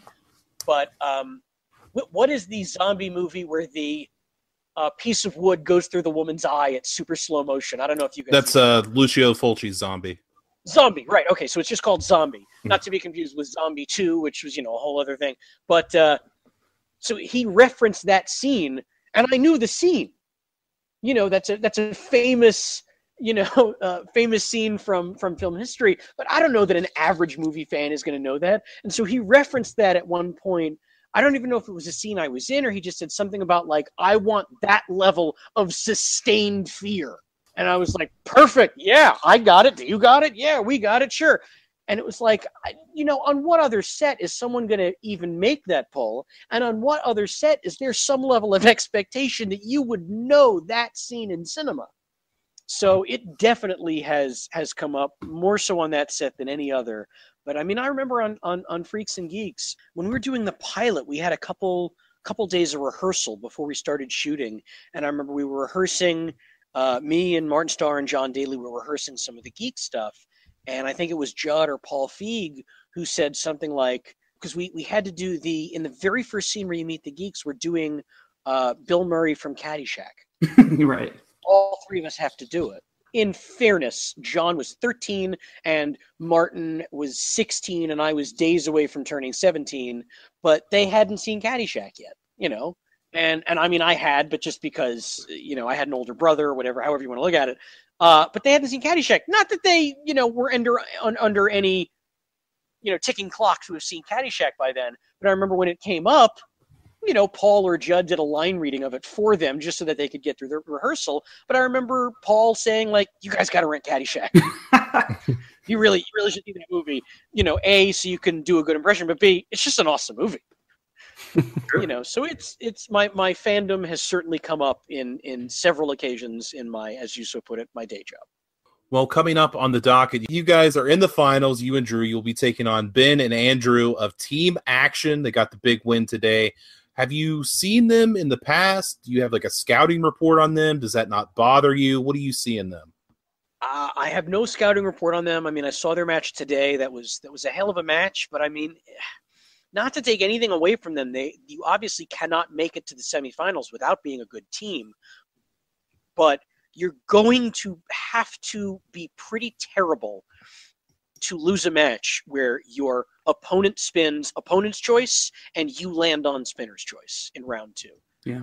So not to take anything away from them. Again, they are absolutely a strong team, but top 10 got a pretty raw deal going up against them in that match with round 2. That has happened to me before, where it lands on opponent's choice when I'm spinning and it lands on spinner's choice when they're spinning. And it's almost impossible to come back from that. In fact, I don't know that there is a match, singles or team, in Schmoedown history where the wheel has been that unkind and the unluckier party has come out ahead.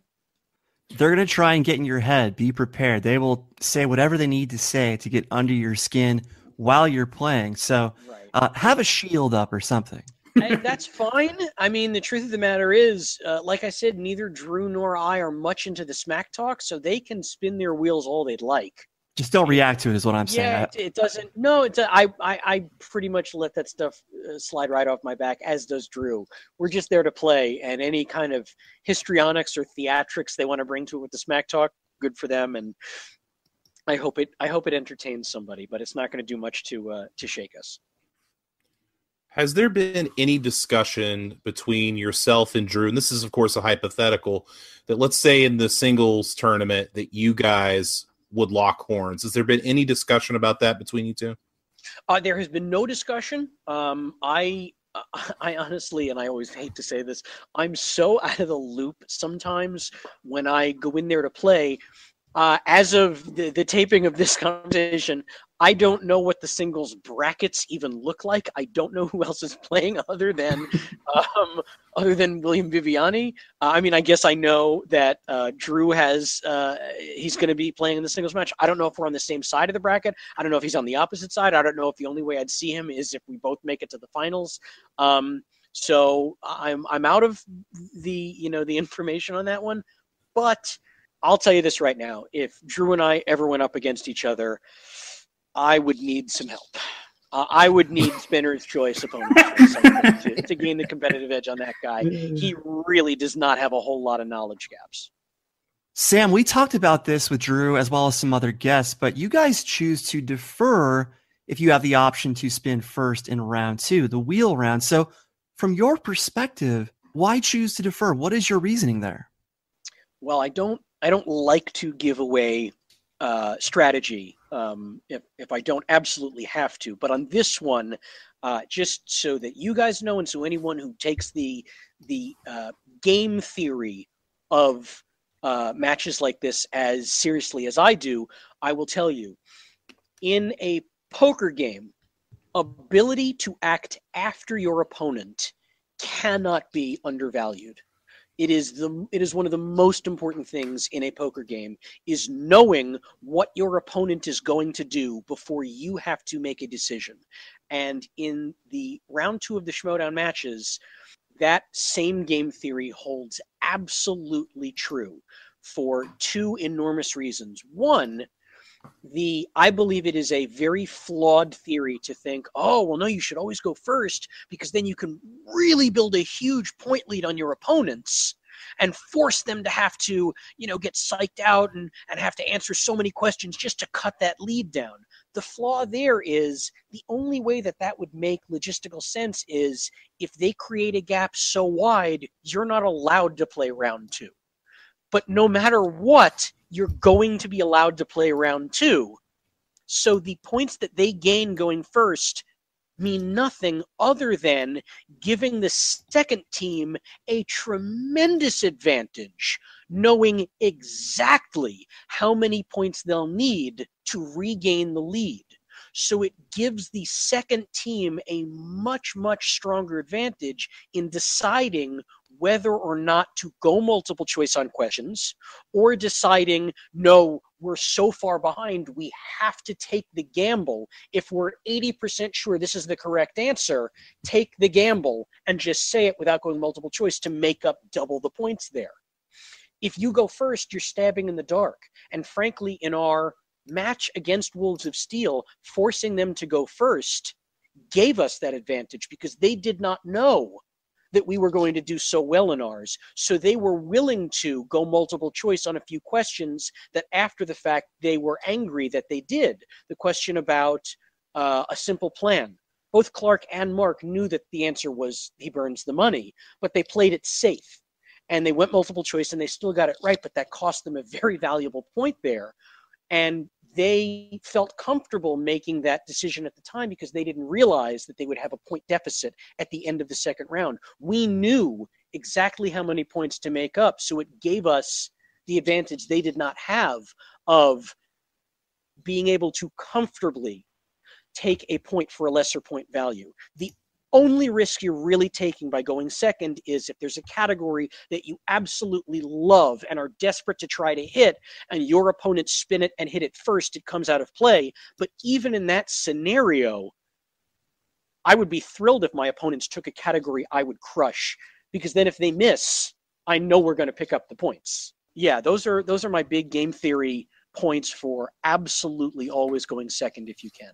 You have started to convince me that might be the better strategy. I think the main reason we've all subscribed to that strategy is that it's what the Patriots do. They always choose to go first, and they're 7-0. It's worked out for them. But you've given some very, very solid reasons as to why deferring is the better option. So I don't admit often that I'm wrong, but in this case, I'm going to think about it. Okay, please do. Well, that's the thing about game theory is it's theory, not fact, and always open to discussion. Those are just my feelings and opinions on the subject. But coming from a poker player's mindset, the ability to know what your opponent has already done before you have to make any decisions is a pretty invaluable thing in a game. Well, Sam, before you go, we'd like you to tell everybody where you can be found and what projects are you working on. You can find me on the Twitters and the Instagrams. I'm at Samm Levine, SammLevine. Right now, I've got a few things going on. I have a couple of independent films in the can that are on the festival circuit. So, I can't tell anybody where to find those yet. It's going to be a minute before they make their way to VOD, I think. And then I just filmed a pilot for YouTube Red. So I don't, that's in YouTube Red's hands right now, whether or not they want to pick that up. So I can't really send anybody there. But I will tell you two things that people can definitely see. If you have dropped the ball and have not yet watched Wet Hot American Summer 10 years later, that is all episodes streaming on Netflix now. And that is one of the most fun projects I've ever been a part of. And there is another streaming series I did a couple years ago called Crunch Time, which originally streamed on Rooster Teeth, which is, kind of a niche streaming site. A lot of people love it and know it and are devoted fans to it. But then, by and large, a lot of people have never heard of it. But the good news is they made all 6 episodes of that available on iTunes. And I don't often proclaim that something I've done is really good. Normally I'll just say, I had a lot of fun or, great people or whatever. Crunch Time is legitimately one of the smartest projects that I've ever been a part of. And I'm really proud that I got to do it. And I think anyone who likes sci-fi and comedy and good storytelling would enjoy the hell out of it. So they should check out Crunch Time on iTunes. It's 6 quick episodes. And if you hate it, tweet at me and I'll make it up to you. Well, how can you go wrong with that? Samm Levine, everybody. Well, thanks, guys. This was a real treat for me. Hello, everyone. Your faithful host, Aaron, here. Do you like what you're hearing so far on the rundown? Great. Give us a thumbs up if you're listening on YouTube. Leave a comment. Join the discussion. Listening via iTunes, please rate and review the Schmoes Know iTunes feed. It helps us out tremendously. It helps us move up and down on the charts. That way more people can listen and more people can get involved. We would really appreciate it. Be sure to check out the other shows on SK Plus. On YouTube, there is something different for you every single day. Different shows with different personalities. You can't go wrong. Be sure to follow the show on Twitter at SD Rundown and email us anytime. Schmoedownrundown@gmail.com. And now back to me. All right, guys, we're back from break, and now we're talking about the second team semifinal match. It was Team Action, Ben and Andrew versus Team Top 10, John Roca and Matt Nost. Big promo package here, Brian. We're getting set up for everything that we've seen so far between these two teams. Interrupted interviews, a piece from our show got put in there, all kinds of things going on, which led into the promos, which kind of went just as I expected. They're both just talking complete trash to each other. No respect on either side. What did you think? Well, selfishly, I'm glad they finally included a clip from our show in a promo because we've had so many great sound bites that have not been used that could have been used for kayfabe purposes. And I hope they do more of this because it was a wise move. It added to the community feel of the Schmoedown and all the coverage for it. Plus, it's another excuse to look at Brian Ward's artwork. But it's a good thing we had all those crashes for this promo package. I mean, it may have telegraphed that this matchup was inevitable, but at least it led to us getting a clip from our show in this promo. So I'm not as upset as I once was about these crashes because it led to this. Before we get to entrances, I just want to talk about the pre-match commentary from Kristian and company. Kristian keeps Brian Davids proofing things when he mentioned that Roca's last crash was a risky move considering he hadn't played his next match yet. However, it's not risky when the editor can just cut it out if that outcome doesn't happen. So I don't know why he keeps Brian Davids proofing things. He must know I'm going to bring it up on the show, but I get what he's trying to do. It's fine. You're trying to set up these rivalries. There's nothing wrong with admitting it, but he keeps furthering this narrative that Nost is on fire. What is this definition of on fire? I don't understand. Again, I know I'm usually hard on the guy, but can even his biggest proponents say that he's on fire? I don't think so. He's on fire with the jokes. He does include a few dry, sarcastic comments every now and then that I actually enjoy. So I'll give him credit for that. He's also quick on delivery, but I forgot to mention this during the promo. Roca referenced bottom 10 in their promo package. So bottom 10, folks, for all the annoyance that it's given half our audience, it's a recognized thing. So I'm glad that bottom 10 making an appearance on the show.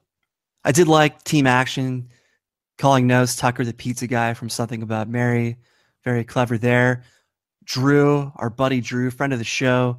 You used to be Los Pollos Hermanos. Now you're El Pollo Loco. That's speaking my language. Breaking Bad, of course. Better Call Saul, of course. Aaron, please catch up. And I also love how Roca had to clarify that his all the belts, blah, blah, blah slogan didn't mean all at one time. I love how he had to clarify, I didn't actually mean I would hold all the records and all the belts at one time. So the catchphrase has evolved in terms of its meaning. But the funny thing is, all the awards, all the whatever, is not something that he came up with. That's been used for a while within pop culture. But I like the fact that there are catchphrases in the Schmoedown, even if it's his own catchphrase. But we're back to this grammar issue that I thought we fixed as of last week with Where's the Belt. It's an homage to Where's the Beef. Grammatically, it's Where is the Belt, hence Where's the Belt. But now, in Action's promo, they went back to Where's the Belts. But then, a few minutes later, they went back to singular with Where's the Belt. So clearly, Drew and Ben are screwing with us as they keep vacillating back and forth between belts and belt, even though one is grammatically correct and the other is not. So is this driving you crazy, or is it just me? Well, they're master craftsmen. They have the gift of gab and the gift of jab when it comes to the Schmoedown, so it doesn't surprise me that they would weave these soliloquies in and out of the show. Hey, what do you think of Ben the Boss Bateman as a nickname? Not my favorite. I feel like some of these nicknames are sometimes a little too on the nose. I feel like there's more creativity in that room. I know there's more creativity in that room. Sometimes let's put some thought into this. Dastardly Drew, it doesn't roll off the tongue very well, but at least it's attempting to do something different. So keep that in mind. Dastardly Drew kind of sounds like a villain from Rocky and Bullwinkle. Perhaps. I mean, we saw how well Rocky and Bullwinkle went over when it came to MODOK and their Boris and Natasha bit, but what'd you think of Nost and company turning their back during the tail of the tape? Well, I mean, nobody likes to get flipped off, so I could understand why they would do it. They're tired of the talk and they just want to get down to business. But they were clearly directed because they don't film those at the same time. They each do them separately. So maybe that's their better side. Maybe that's their good side. A good side. Oh, nice reference, Turner. And I still don't buy all the boos and the cheers in these entrances. There's something that's a bit too loud these days about these entrances, but that's a story for another time. Turner, X-Pac, 6-Pac, tell me your reaction to this surprise video cameo. Sean Waltman, right? That's his name? That's it. Sean Waltman, aka X-Pac, 1, 2, 3 kids, 6-Pac, 6, whatever. I knew his wrestling name. I couldn't think of his real name for a second, but yeah, Sean Waltman. Well, you nailed it. He was revealed as Team Action's heel trainer. So all this smack talk, all this, where's the belt, where's the belts, all this stuff, we know where it came from, or at least part of it, or at least some inspiration from it, came from Sean Waltman, a legend of the NWO and Degeneration X, two of the greatest factions the WWE and WCW ever had. So what better of a guy to try to help you in your heeldom than a guy that was in two gigantic factions? And what's interesting is this was part of a major effort on Action's part to get in the head of JSR. I mean, they were in his head. They were toying with him. And having one of his wrestling heroes give him the X. What's the technical term called when they give you the X at the crotch? What's the crotch chop? Whatever. Crotch chop. That was the very beginning of them getting in JSR's head. And they would continue to do that throughout the match. And JSR was clearly distracted by all this. He was so focused on having to dish it back to them that he forgot he was playing a trivia game. This was the very first shot, not the very first shot, but one of the first major shots fired when it came to getting Roca out of his headspace, out of focus. Well, Waltman pretty much read them a eulogy for Roca's fans, top 10 fans. It's pretty stiff, if I may say so myself. Yeah, and Nose fired one of those dry responses. Oh, we're supposed to prepare skits now, paraphrase. Oh, we're supposed to prepare skits now for this. And then Drew fired off, or maybe it was Ben. It's called effort, Nose. So Ben and Drew are on point as far as the criticisms that Nose typically gets. Doesn't put a lot of effort into his presentation, which is not required. But when you have a partner that is so concerned with his persona and his presentation, it's kind of nice to match it. But again, that's a whole other story, but very impressed by Team Action. Every round, they are bringing something new to the table. I love that they were in all black suits, black ties, black shirts. They were truly in attendance for Top 10's funeral, or so we thought at the time. Let's talk about round one. We had Top 10, Roca getting 5, Nost also getting 5, 10 points in the round for them. On Team Action side, Ben getting 6 and Andrew getting 6 for a 12-point round for Team Action. So at the end of one, 12-10, Team Action getting off on the right foot. What'd you think? Well, Matt knows the fact that he got 5 points in round one, despite missing 3 of the first 4 and using 2 JTE rules named after Josh McCouga, of course, the fact that he started with missing 3 out of 4 and using 2 repeats, pretty damn amazing, if I don't say so myself. I mean, like I said, he's not going to give you more than 5 in round one, but relatively speaking, that's like an 8 for most players. So he recovered nicely, but still, it's awful strategy to use up 2 out of your 3 JTE rules, named after Josh McCouga, of course, in round one, especially when in your last match, you used 2 in round 3. So also, I don't want to hear this argument that, oh, well, they didn't end up needing them, so it doesn't matter. No, it does matter, because that is strategy that can cost you at any other point. Just because it didn't cost them this time doesn't mean it won't cost them the next 20 times. So that is strategy you cannot use, because you need these repeats for questions that are of more value. 2-pointers, 3-pointers, questions that are long, multiple questions that have 3 questions in one. That's what you need to save your repeat rules for. You cannot waste them on the chief deputy in 22 Jump Street. That's just not worth it, especially for 1 point. Yeah, and we also had 2 challenges in this round as well. Both challenges lost. Yeah, these teams were clearly just trying to go at it in any way possible, using all the rules, trying to get every point possible. We knew it was going to be a struggle for every point, but they were not holding back. Any possible thing they could pull on, any thread they could pull on, they were going for it. I'm stunned that Dastardly Drew missed the Pulp Fiction question. I know you haven't seen Pulp Fiction, which still breaks my heart, but I'm sure you could have answered this golden briefcase question. Even though Ben and Drew both put up 6 points each, showing how balanced a team they are in this round, I still have some concerns about Drew, as he missed some questions that he simply got to know, like the golden briefcase. So as a whole, as a team, I'm not too concerned about it, but there have been a few moments where I'm really nervous when it comes to Drew and certain things that he should simply know. I can't say it any better than that. There's a couple things that I noticed kind of outside of the 2 teams here. First of all, did you think Ellis seemed annoyed in this episode more so than usual? Yeah, there were a few screenshots posted in Facebook about his reactions to certain comments. And so, yeah, I can totally see that. But typically when you have 2 heel teams like this, sometimes Ellis is a bit more aggressive than he normally would be, because he has to be, because these guys are often dishing it back at them. He was hot about that flubber question. Well, they ignored him. They're having their own war of words, and they just ignored him. So I would be too.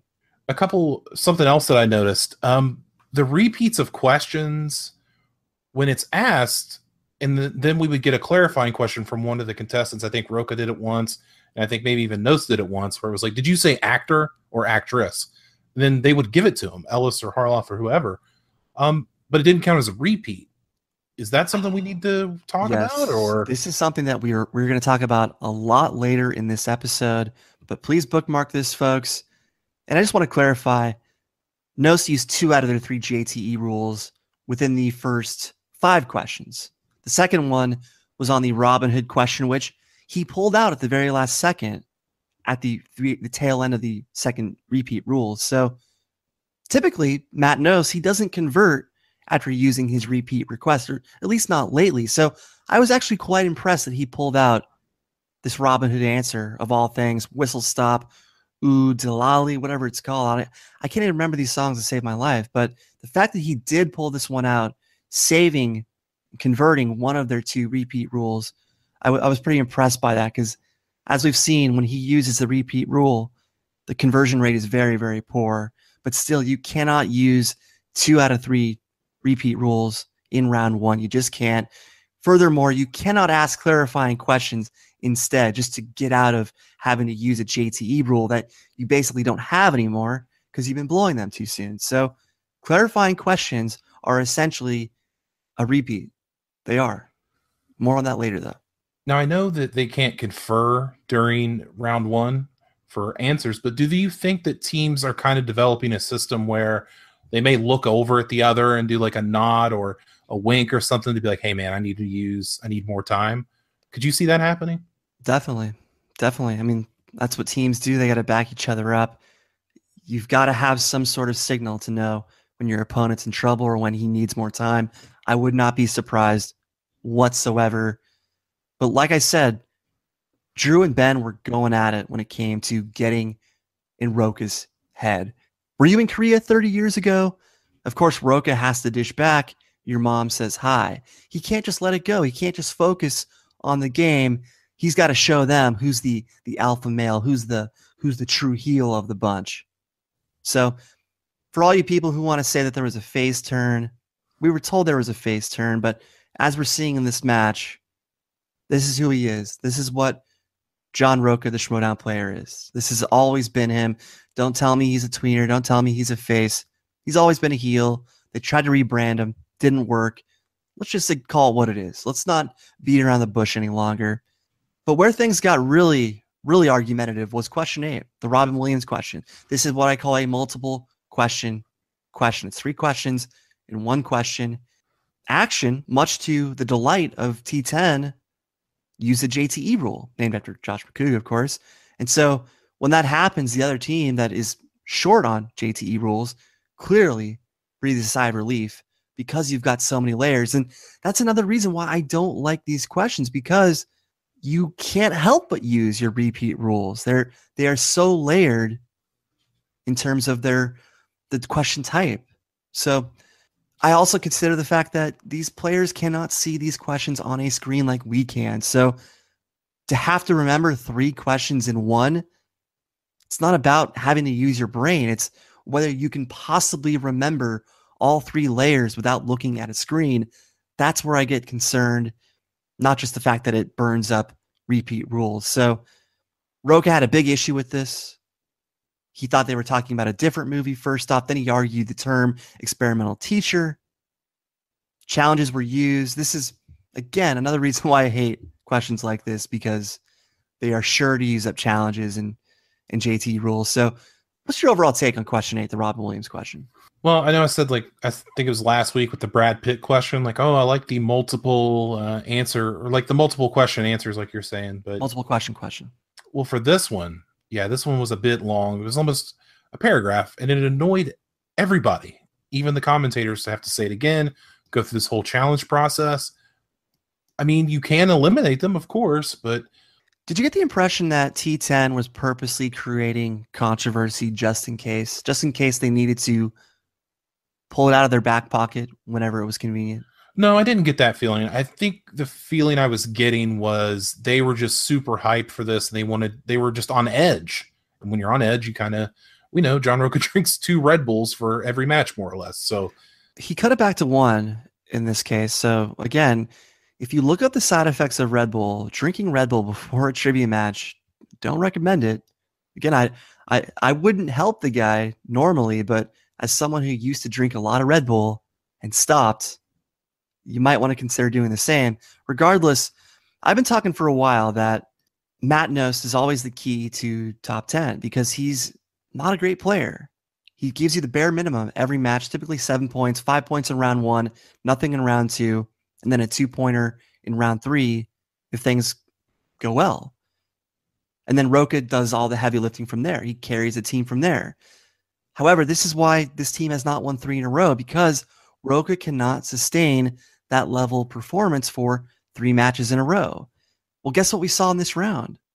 Roka got 5 points, just like Knost. So Roka was off his game in this round. I have to believe that action got in his head, played a key role in that. He'll deny it, of course, but when he's focused on dishing it back to them, he's not focused on the game itself.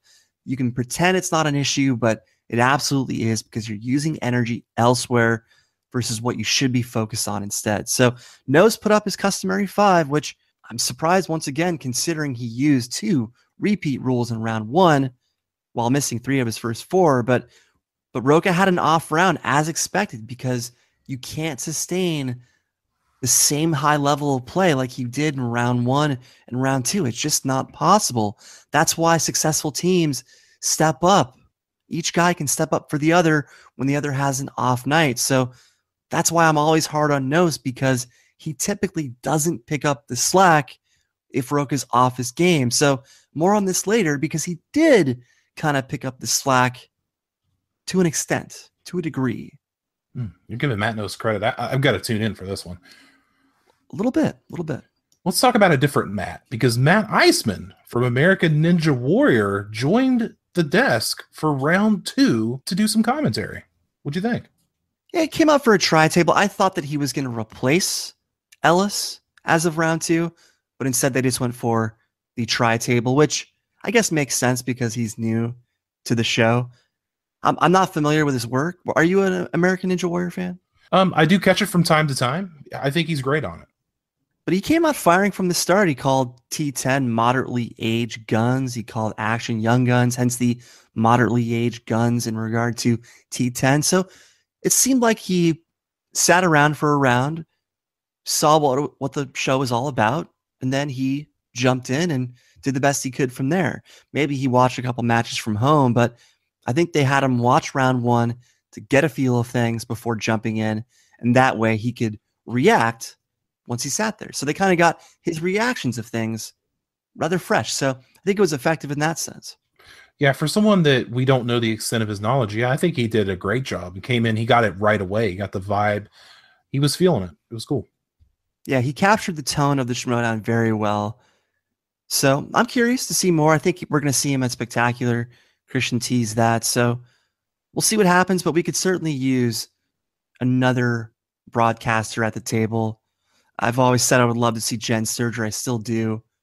But when it comes to Josh McCouga up there, I'll take anyone else than Josh McCouga. But anyways, what else? Let's talk about top 10 in round 2. They went first. That's action strategy. They like to play from behind. Drew talked about it, and Ben talked about it a few weeks before that. That's what they like to do. No, action deferred. Let's be clear. They didn't go first. They deferred. So that's their strategy, which is to make the other team go first. Well, that's what I meant. Like Drew and Ben and Drew said they like to play from behind. That's their strategy. We've seen it before. Top 10 goes, and what do they spin? They spin away from Tarantino first. That was their first spin. Don't skip over the Tarantino part. Their first spin was Tarantino. And for a guy that hosts a show called Cinephiles, I can't believe he would pass on Tarantino, especially when Tarantino's only got 8 movies. A lot of the same actors are in those 8 movies. So when you have to answer questions in regard to 8 films versus, say, a category like 90s or 80s or action adventure, which can be anything from a decade or multiple decades, why not try your luck with 8 films? Don't just assume you're going to get obscure questions because he's only got 8 movies. At least you have a narrow focus to where you've got some hope, because I'm sure T10 has seen all 8 of those movies. So I'll take those chances versus the widespread categories like action and adventure or horror thriller or something that is so big and sprawling that it can be all over the place. I'll take 8 movies versus that any day. What about you? Well, to be fair, they host the top 10 show, not the top 8 show. Oh, I see what you did there. Very nice. But look, Rocha is a cinephile, as he says. He hosts a show that's also of that title. It's spelled different. But spinning away from Tarantino, I just cannot accept that they would do that. I cannot just let it go, especially in a match like this. Why gamble? Why take the risk? You get Tarantino, 8 films, many of the same actors, multiple choice. At the very least, multiple choice will give you answers that you'll convert. But what ended up happening? They got opponent's choice. And Andrew Guy, in his best Scott Mantz falsetto, gave the movie release dates. So I want to squash something right here. This was not a case of bad luck. This was a case of a bad gamble that had gone awry. They had Tarantino. They spun again. They took a risk, and it backfired. This is not bad luck. So I don't want to hear this stuff. Oh, it was an unlucky round. They got opponent's choice. No. They got Tarantino, and they passed on it. If you spun opponent's choice first, that's bad luck. We'll hear about someone who did that later in this episode, but that's bad luck. spinning Tarantino first and opting to spin again, you're taking a chance, which is why a lot of people play it safe and take a decent category versus risking opponent's choice like this. So T10 has no one to blame but themselves. They can't pull this bad luck card because they created this by gambling. The gamble failed. It's almost like the equivalent of waiting on the straight on the river. Just hedging your bets on that and you're all in. Exactly. And it didn't work out. The gamble did not work out at all. 2 of 6 for 2 points. Action added a 1-point steal. Dracula's release year of 1992. They also got a 2-point steal. Rain Man, Coming to America, and Bull Durham all came out in 1988. So at the end of Top 10's turn, Action still has the lead, 15-12. What'd you think? Yeah, Action got more points in their turn than they did. So this is why movie release dates is so crushing, because multiple choice doesn't help you. It doesn't help you, and it helps the other team more on steals because they just have to pick one of 3. So it's a lot easier to steal, while multiple choice doesn't help the actual team with the category. And so when I hear people say, oh, well, we wouldn't have done well in Tarantino, that's not true, because your multiple choice would have been far more successful than the multiple choice with movie release dates. That's why you don't gamble with a second spin, especially in a tournament semifinal. Do not take the risk. And by the way, the favorites in the match, the higher seed, typically picks whether they have opponent's choice or spinner's choice on the wheel. So in all likelihood, T10 probably decided to put spinner's choice and opponent's choice on this wheel. So it was their choice for it to be there. So they have no one to blame or nothing to blame but themselves. They gambled and it blew up in their face. So don't let this narrative convince you otherwise. Don't let this narrative, oh, we would have done terrible in Tarantino, convince you otherwise. They would have done better with Tarantino because of multiple choice in comparison to movie release dates. The scary thing about movie release dates as well is not only was it a terrible category for Top 10, it's a strength of Action.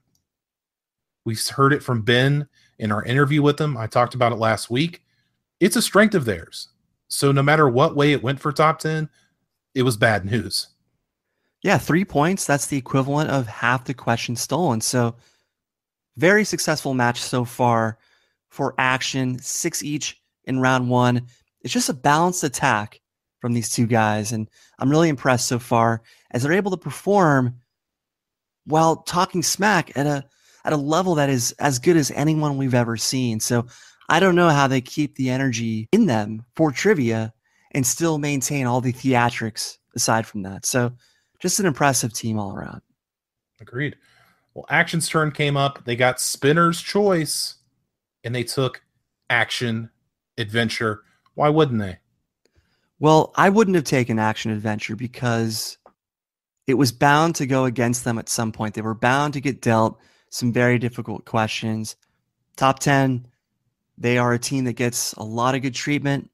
So I said at the moment that they spun or took Action Adventure, I said, don't do it, guys. You're going to get some very difficult questions this time around, unlike the previous 2 times. Well, they got some difficult questions the previous 2 times, but they were going to get some obscure questions in this case.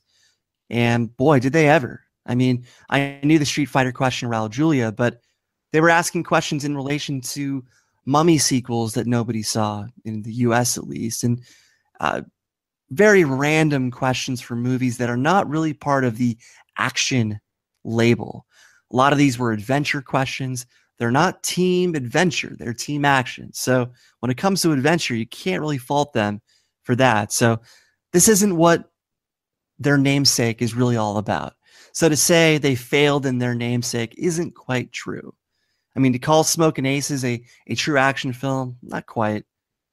They should have known Joe Carnahan, though. He's a relatively popular guy on social media, says a lot of bold things. So I'm surprised they didn't get that. But Tiberius and Kingdom of Heaven, the year that Enter the Dragon came out, most people wouldn't be able to get that because it's a movie release date.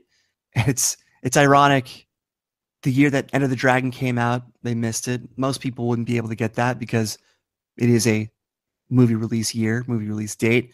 Ironically, Top 10 stole that. They couldn't get their own movie release date questions right, but they stole one of Action. So that was a key right there. But they finished on a strong note. They finished with a bit of confidence.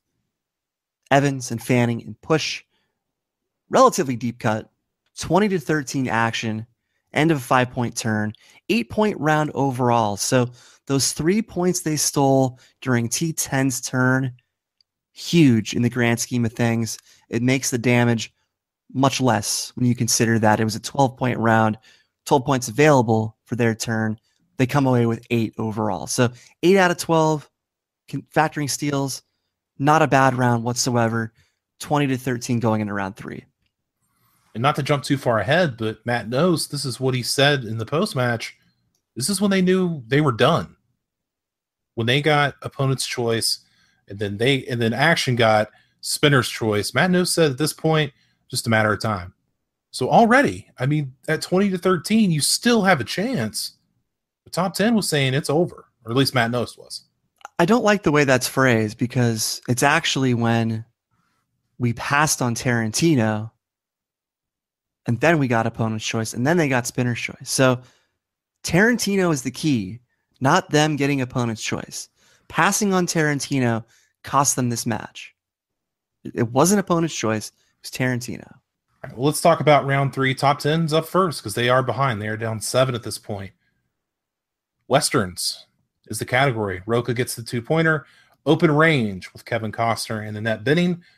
Not surprising. He wears a cowboy hat. He should know Westerns. He's got a perfect accuracy in Westerns so far. I think he's like 9 for 9, something like that. I'm sure Frank will tell us in his stat cap, but I like that he sacrificed the 3-pointer, even though the better player often takes the 3-pointer. I like that he went with his strength for the good of the team. That meant Matt Nost had to step up. He got the 3-pointer. Matthew McConaughey played Dallas in which film? Magic Mike. I thought for sure he was going to take the bait and say Dallas Buyers Club just because it's kind of a trick question. Tricky Skaliski fires once again, but he did not fall for it. He went with Magic Mike. I was very impressed by this. He had 5 points in round 1, nothing in round 2, but now he's contributed 8 points overall. But like I said, guys, Roca wasn't Roca in this match. So an above average Matt Nost, while it's above average for him, it's not a Roca level performance to where it'll make up for Roca's off night.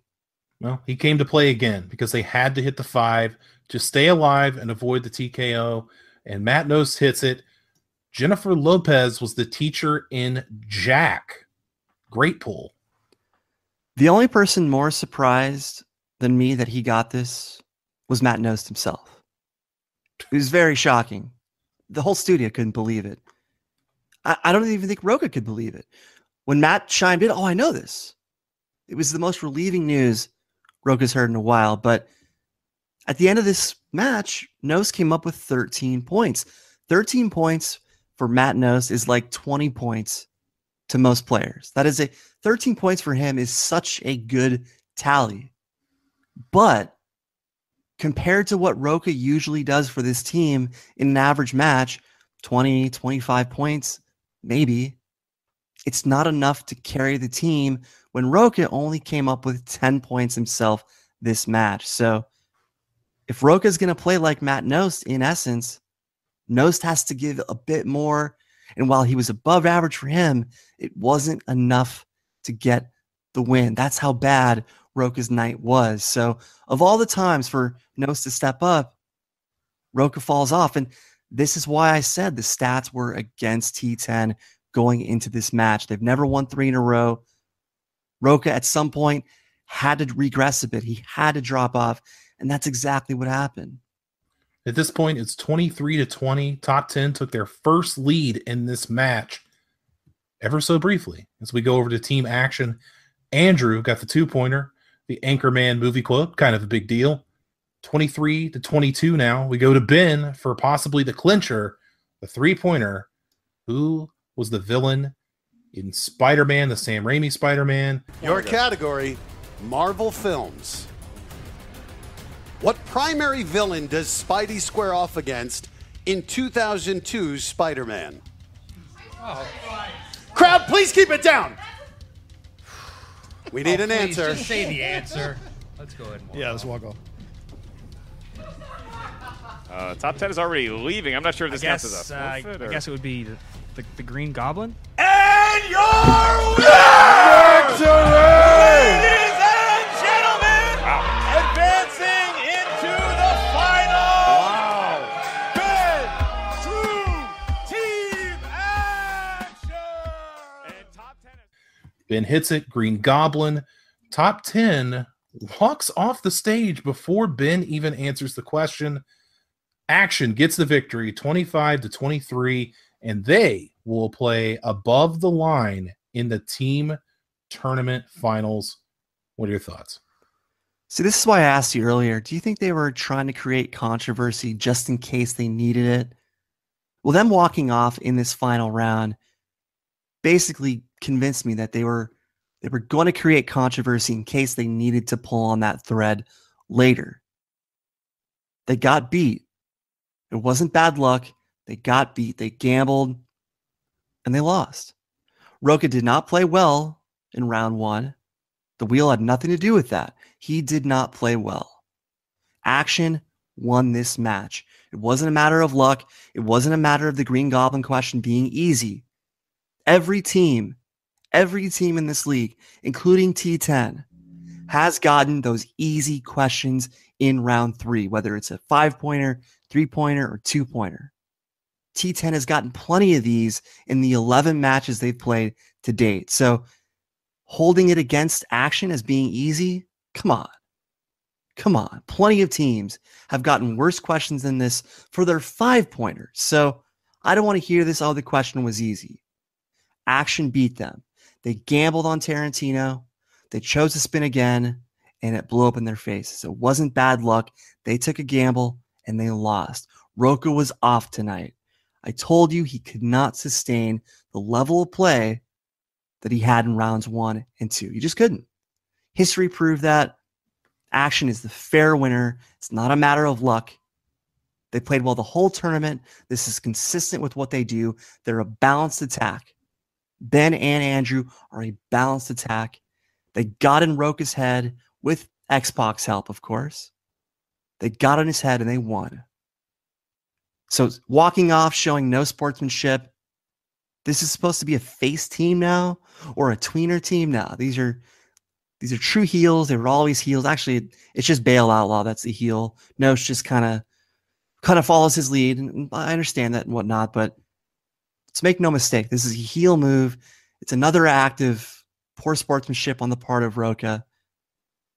And I'm sick of it. I'm sick of it. I'm sick of it. Anytime they lose, they will find some excuse to not accept responsibility for the loss. Supposed to be the nice guy. I didn't like it either. I don't, having no sportsmanship, no excuse for it. If you have, and I'll give you this example. You have a rookie from a couple weeks ago in Robert of Late to the Party. They played Wolves of Steel. They got knocked out. In the post-match interview, it was kind of fluffed up. Emma was trying to fluff it up like, oh, you played hard, you played well, and Robert cut her off. And what did he say? We got our ass kicked. It's a straight up ass kicking. That is an unbelievable point you just made. Robert's a rookie, and he got it. He understood. He made no excuses. None. And we have a veteran team, former champions, multiple top contenders in this league, foundations of this league, good guys, to not accept responsibility that you lost. There's no excuse for that. And the excuses of, you got action adventure and you couldn't put us away. I'm sorry, they didn't beat you bad enough? I don't understand that argument at all. Besides, those questions in action adventure kept them in the game. Like, those were harder questions. It kept them in the game. But that wasn't the difference in the match. It just wasn't. They gambled by spinning away from Tarantino, and it backfired. That is what cost them. And to say that action is team multiple choice, when they needed multiple choice on almost every one of their Wheel questions? Come on. Even when Emma is telling you, like, she can't hide it. She's like, Team Action did, they did get the win. They did play well. She couldn't even hide it. Yeah. So if you have the face commentator telling you that you're given an excuse, that's even worse. But I don't want to take, I feel like we've gone too far on the top 10 side of things. I take nothing away from Team Action. They were great. Ben in the post-match killed me with his line, do these interviews get shorter the more you win? I love that line. Great from Ben. The thing that worries me, though, Brian, about Action right now is they seem to be awfully focused on the Patriots. And that's all well and good. But you got one more match before you get there. And that's Drew McQueen and Samm Levine, who have been nothing short of magnificent in their run of the tournament. So do you think that Action is maybe looking a bit too far ahead?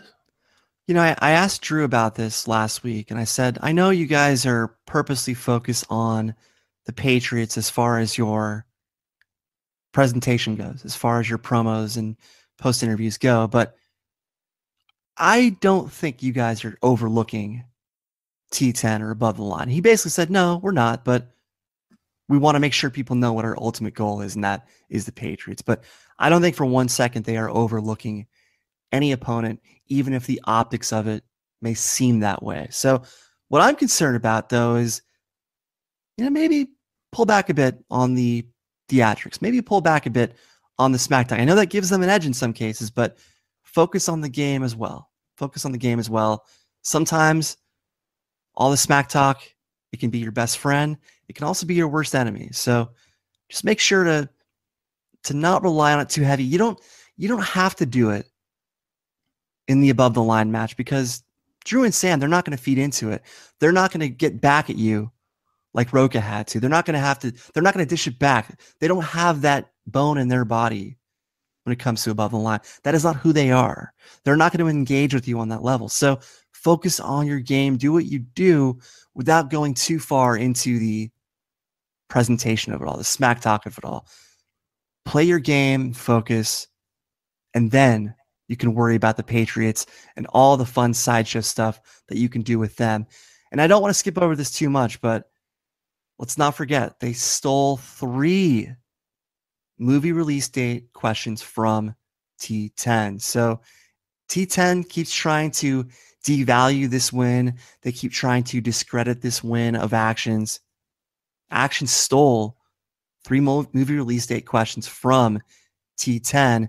A lot of teams, even with only 3 options, would not be able to answer a lot of those movie release date questions. So to get 3 was another key to their victory. So I'm tired of this nonsense that Action got easy questions or that there was bad luck. No, T10 gambled and it backfired, and Action played better on steals than T10 did in their actual category turn. So Action won fair and square. Let me just ask you this real quick. We don't have to go in depth on it. We'll probably do it at a later time, I'm sure. You're in Vegas. You're going to the pay window. You got to put down a bet. Action, above the line. Who has the odds in their favor? I think above the line is the favorite right now, just because they have looked pretty damn dominant, all things considered. Action has looked great too, but above the line, there's something intimidating about Drew's prowess in some of these obscure categories that, as good as Action is at their own strengths, Drew is superhuman in his strengths. So I think above the line is a slight favorite right now.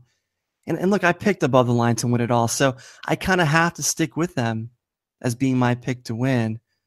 But either way, I'm happy. I'm happy that we've got new blood in this tournament final.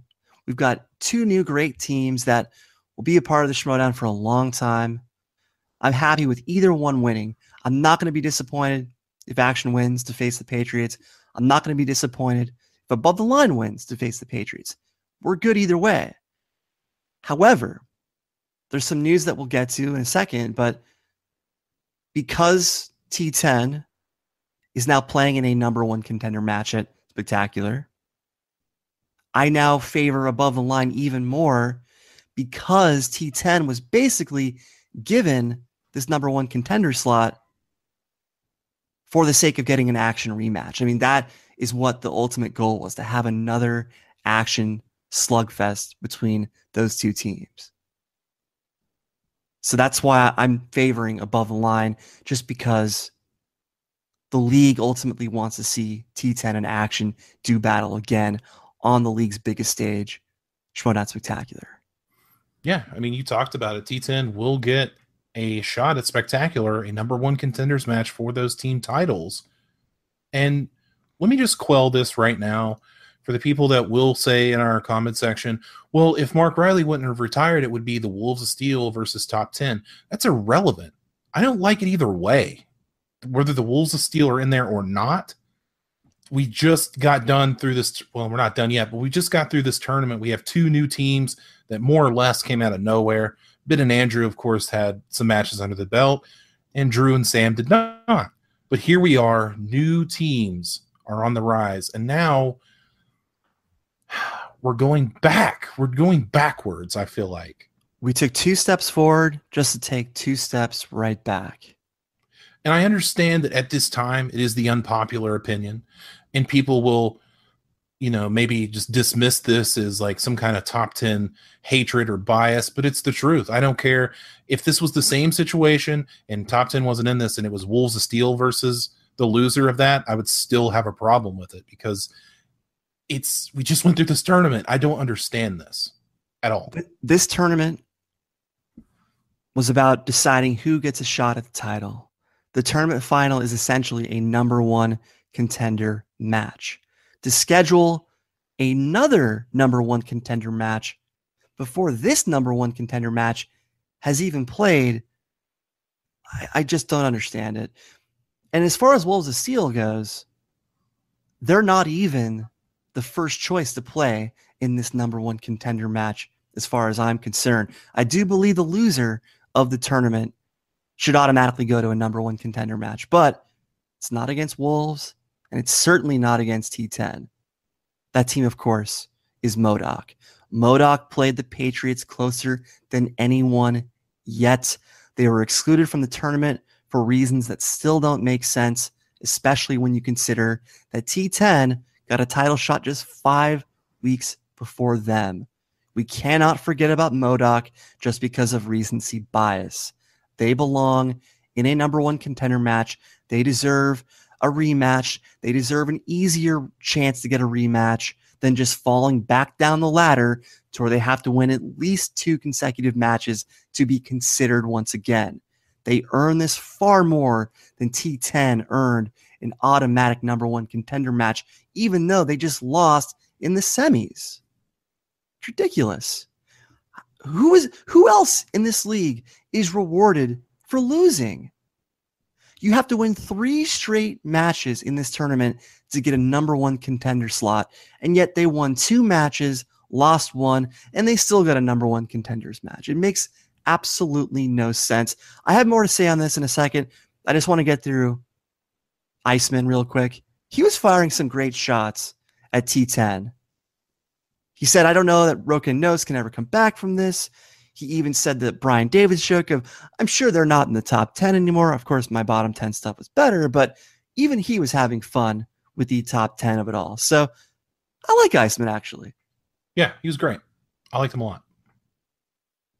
And of course, Drew being a friend of the show, made sure to give it to Nost and company about their use of 2 JTE rules in the first 5 questions of round 1. What I didn't like about Action's post-interview was that they went for the one-trick pony business in regards to Above the Line. They didn't like when people were calling them one-trick ponies. I don't like that they pulled that card in regard to Above the Line. Yeah, they had 70s a couple times, but clearly they're good in 80s. Clearly they've got way more than just that under their hood. So I don't like that a team that was judged for being the same thing would use that same criticism against Above the Line. We've got to think of other ways to get under team skin than just this one trick pony nonsense. I'm tired of hearing it. But T10 was in full spin mode, trashing Action's performance, saying it was team multiple choice, saying it was an easy round 3 question, blah, blah, blah. They had an agenda when it came to this loss. They were going to try to discredit it in any way possible. And the news that we got as far as this number 1 contender match basically proves why. They created a little bit of doubt that the fans could then grab a hold of to propel themselves towards a contender match at Spectacular, even though they did not have to fulfill the requirements that Action and Above the Line fulfilled. Rocha was way too focused on talking smack to Drew. He had his worst performance in round 1 in this tournament, his worst round 1 in a long time. He only had 10 points on the match, and yet you're blaming the wheel? You're blaming a round 3, question 3, or 3-pointer question? Like, come on. You gambled on Tarantino, and it backfired. So as I've been saying, this is why Top 10 has never won 3 in a row. Rocha has to play above average every single time for them to win. If Matt Nose plays like this every match, they're going to be a great team. But unfortunately, this is above average for Matt Nose. That's 13 points. He's incapable of playing like John Rocha. Hence their 23 points. So if Rocha does not give an above average performance himself, they don't win. As far as the week's biggest news, we've talked about it a little bit so far. T10 was again granted impunity for their loss against Team Action. They'll be handed a number 1 contender match at Spectacular against the loser of this tournament. You know, I've got this whole thing I could say about it, but we've already covered it. I can't believe we would take 2 steps forward just to take 2 steps back. I would be enraged if I was the fellow competitors in this league, the fellow teams in this tournament, because no one else got to win 2 matches and lose and then get this shot. No one else has ever gotten treatment like this. There's a reason this team has played more than everybody else, because they keep getting new ladders built for them. Instead of falling down the ladder, a new ladder is just built for them. MODOK deserves a rematch. They deserve to be in this tournament. Instead, they have to go back down the ladder. They played the Patriots way better than T10 has ever done.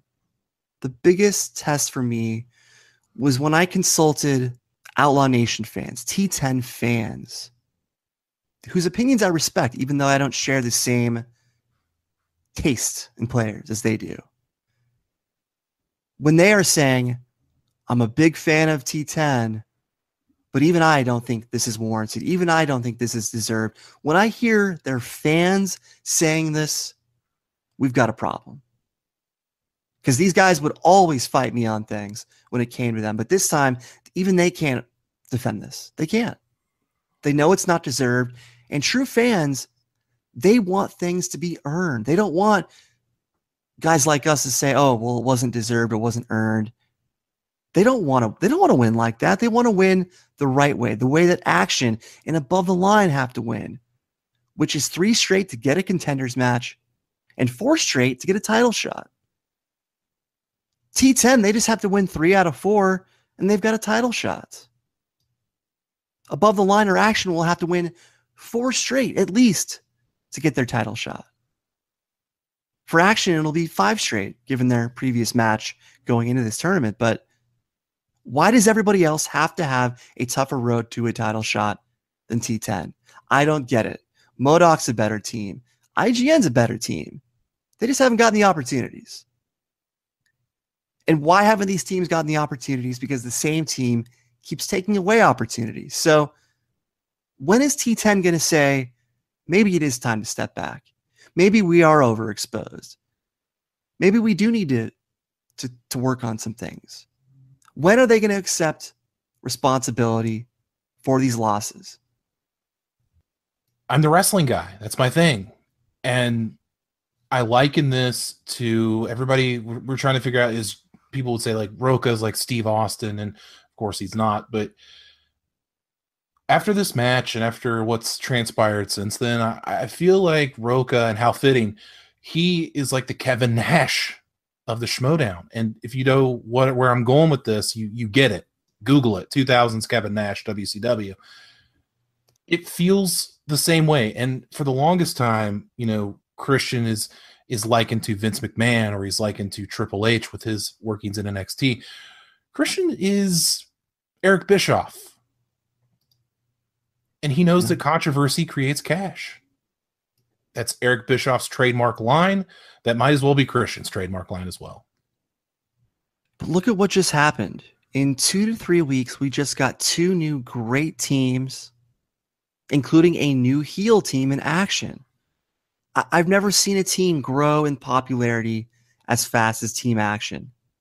They are the new T10. T10 in their glory days, which were very short. Team Action is now that team. Ride them. You don't need T10 and Action. When you've got Action, you've got the better team now. A younger team, new blood. But here's where things get stranger. This is where things get stranger. When this was announced, the league said that they didn't care about the fan outrage regarding the Green Goblin question. Quick point, as I said, I don't care either, since every team has received Green Goblin type questions to win a big match. However, the league then said 2 minutes later that they do listen to the fans, in this case, upset T10 fans, which is why they're giving T10 another chance. The thing is, T10 fans are the ones most upset over the Green Goblin question. And to say T10 lost because of bad luck on the wheel, that's the game. How many people have lost because of bad luck on the wheel? Countless. So give way to the new guard. Let these other teams develop. You can't get other teams to be developed if you keep taking opportunities away in favor of T10. And for everybody out there that is just going to destroy us in the comments and tweets, I would like to quote Darth Vader from The Empire Strikes Back. Search your feelings. You know it to be true. Well, Frank, I hate to put you in this awkward position, but hit me up with the stats, man. Stat me up. Let's do this. This is your stat recap for Top 10 versus Team Action. And starting off in round 1, play was a bit close and shaky as both teams hung around league averages, but Team Action managed to pull off a 2-point lead heading into the next round. This is where things got interesting as Top 10 spun opponent's choice and were given movie release dates. Top 10 then went on to have their worst second round ever, answering just 2 questions for only 2 points. Then favor was once again on Team Action's side as they spun Spinner's Choice. Now this sequence of events where opponents and Spinner's Choice are spun in the same match has only happened once before in Team League history. Now despite Team Action opting for Action Adventure, a strength of theirs, they gave a below average performance, but still, they managed to maintain a 7-point lead by capitalizing on 2 of 4 steal opportunities. Now in a do-or-die situation, Top 10 answered all 3 of their final round questions for the second match in a row, as well as this being the 6th time a team has accomplished this feat in the tournament. But Team Action wrapped up the victory answering their 2 and 3-point questions and won the match by a score of 25-23. Top 10 answered just 16 of 27 questions correct for an accuracy rate of 59%, while Team Action answered 20 of 28 questions correct for an accuracy rate of 71%. Team Action advances to the tournament finals, and this has been your stat recap for Top 10 versus Team Action. All right, guys, we're going to get into our next recap here, but before we do that, I have to qualify this next recap with something. If you guys think for 1 second that we are going to sit here and critique the knowledge of Leonard Maltin when it comes to movie trivia and movie and knowledge, you're crazy. That would be foolish. We're not going to do that. So I just wanted to clarify that immediately. He's a legend. Yeah, what started as a challenge from critically acclaimed on Twitter has led to the Maltin Falcons, as coined by the Beast himself, versus CinemaSins. So CinemaSins has been talking about coming to the Schmoedown for a while, and somehow this just worked out for some reason. But as I've been saying, it's old school Hollywood versus not in Hollywood. I thought the Maltins were pleasant, funny, very enjoyable team who clearly were just having fun and were only there to have fun. And that I can respect, even though they came out to Andrew WK as their entrance music. But I'm not going to hold that against them. Oh, come on. You're telling me that Leonard Maltin throwing up the metal horns was not awesome? That was awesome, but still, come on. Andrew WK, we can do better. Andrew WK. They like to party hard. I suppose. Well, let's talk about round one for the Maltin Falcons. Jesse got 2 and Leonard got 4. They had a 6-point round. On CinemaSins' side, though, that's hard to say. Jeremy got 6 and Chris also got 6 for a 12-point round. So after one, CinemaSins leads 12-6 over the Falcons. What do you think, man? I was really impressed by CinemaSins. I didn't know what to make of these guys. I've seen them before on Schmoes and whatnot, but I didn't know how vast their knowledge would be. And I came away impressed by them as a whole, to where, damn, I wish they were closer in proximity than Tennessee. There are so many good competitors around the world in the YouTube space that, man, if only they lived closer, this league would be even more stacked. But I am disappointed about Jesse, because I was hoping so much that Jesse would be the next it girl as far as women in this league. I was really hoping she could be a factor as far as this league and adding another great female competitor to the stable. And it's not impossible, but unfortunately she didn't show much in this match. So I was disappointed, though, that she didn't have a better performance, but she was still fun to watch. Very funny gal. Yeah, she was great. I really liked her energy, and I'm with you, man. CinemaSins impressed me a lot, more so in round 2 than anything else. We'll talk about that in a second. Hey, but yeah, for coming all the way from Tennessee, very impressive. How funny was the Page Master bit that Leonard kept doing? Ed Helms, the Page Master? The first time he pulled the Page Master as the answer after it was already a thing, that was hilarious. And by the way, a little trivia for you. What is the Beast's actual name in the Sandlot? Hercules. Wow, you knew it. Shocked. It's my childhood. How would I not know that? Well, in the second round, the Falcons went first, and they got Romance on their first spin and decided to stick with it. They went 4 of 6. They got 8 points. CinemaSins did get a 1-point steal, Montauk and Eternal Sunshine of the Spotless Mind. So at the end of the Falcons' turn, they were up 14-13, taking their first lead of the match. What do you think here? Well, I like that the Falcons went with a category that we don't usually see, and I like that we got to see some of Leonard's knowledge in full effect. I liked how they battled for the Ringo question. I was disappointed, though, that they didn't come up with the Tootsie subject despite multiple choice. It was the romance category, thus the most likely guess would be Love Canal. All the others had nothing to do with romance. So it's just one of those things where you're new to the game, but still I came away impressed, and I became even more impressed with the fact that CinemaSins was able to steal that question in regards to Eternal Sunshine. Yeah, I mean, it's a great film. It's a film that people know, but it's still kind of a deep cut, all things considered. So still impressed with CinemaSins coming out of the Falcons' turn. Yeah, I like the logic of the Beatles question. Well, there's only 4, so we know what the multiple choice answers are going to be, so you might as well take a shot at it. And of course, that character is a contrarian of sorts. Now with CinemaSins' turn, they spun opponent's choice, and Leonard Maltin turned heel for a second, gave him classics. They did go 4 of 6 for 7 points. Chris coming up big there, but the Maltin Falcons did get 3 points off of steals. They got the True Grit question, and they got Lionel Barrymore. So at the end of 2, it's 20-17 CinemaSins. How impressed were you by them in this round? I was stunned that CinemaSins hung in this category. Chris, my God, I never would have guessed that he would be able to pull some of these questions. Never would have guessed it.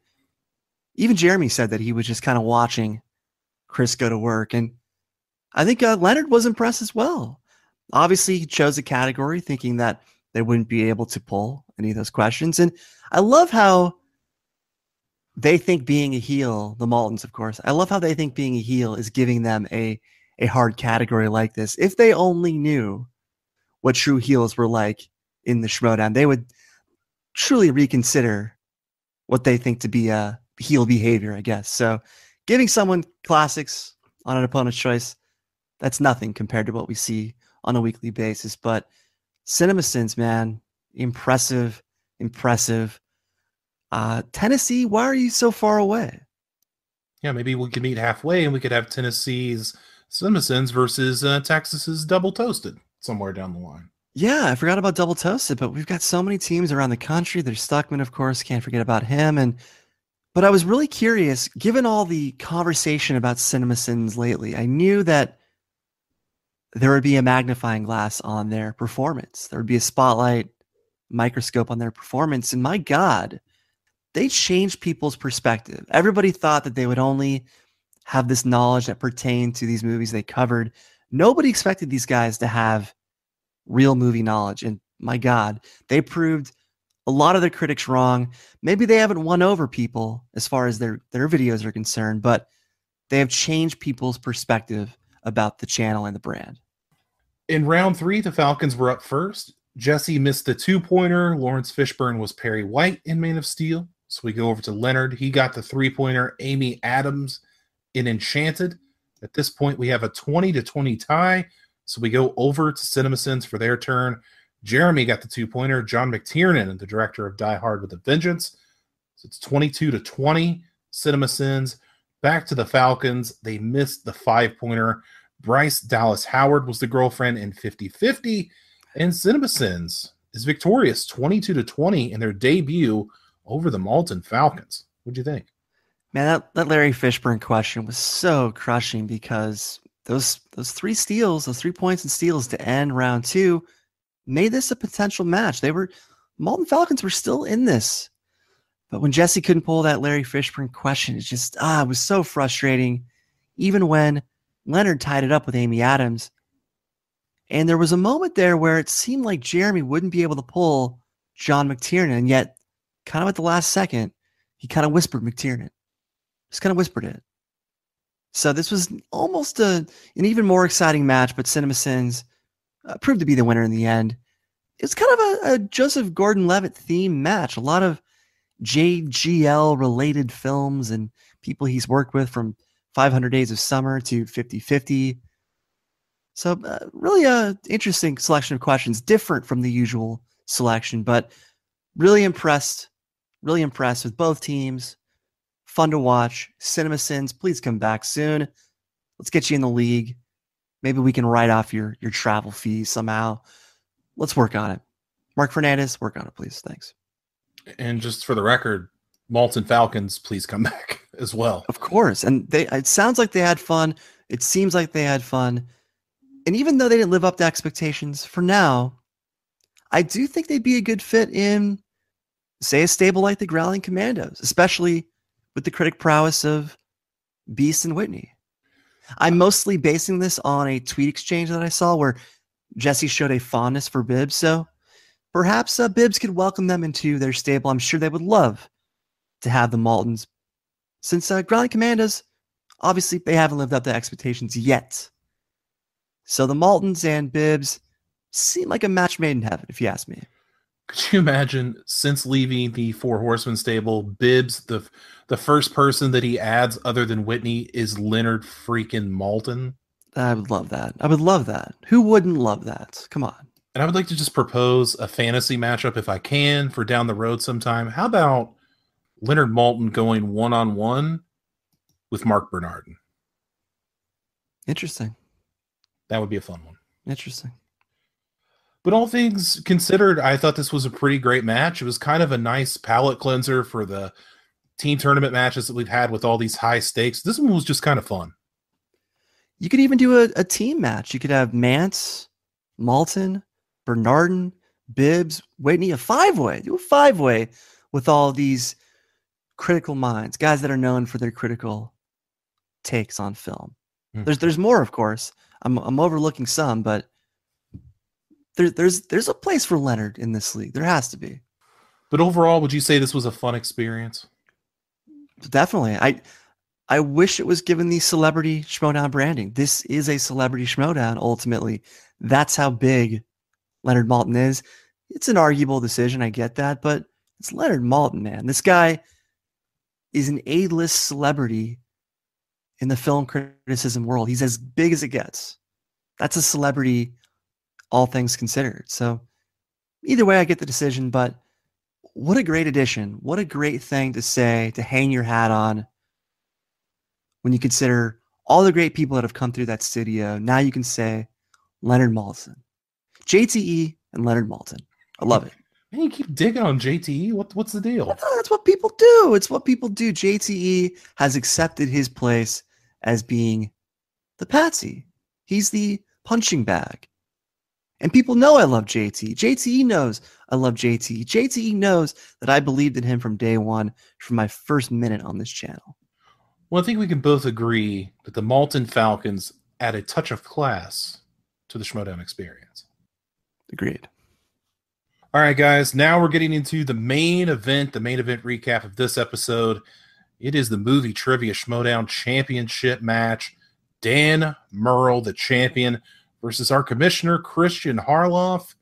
First things first, we got a guest commentator coming to the desk. Mark Yodi Riley, now retired, former two-time Movie Trivia Schmoedown champion, just eliminated from the team tournament this past week. He is stepping in here for Ellis, who will not read any questions. He has to stay impartial due to his partnership with Kristian. What do you think of this move?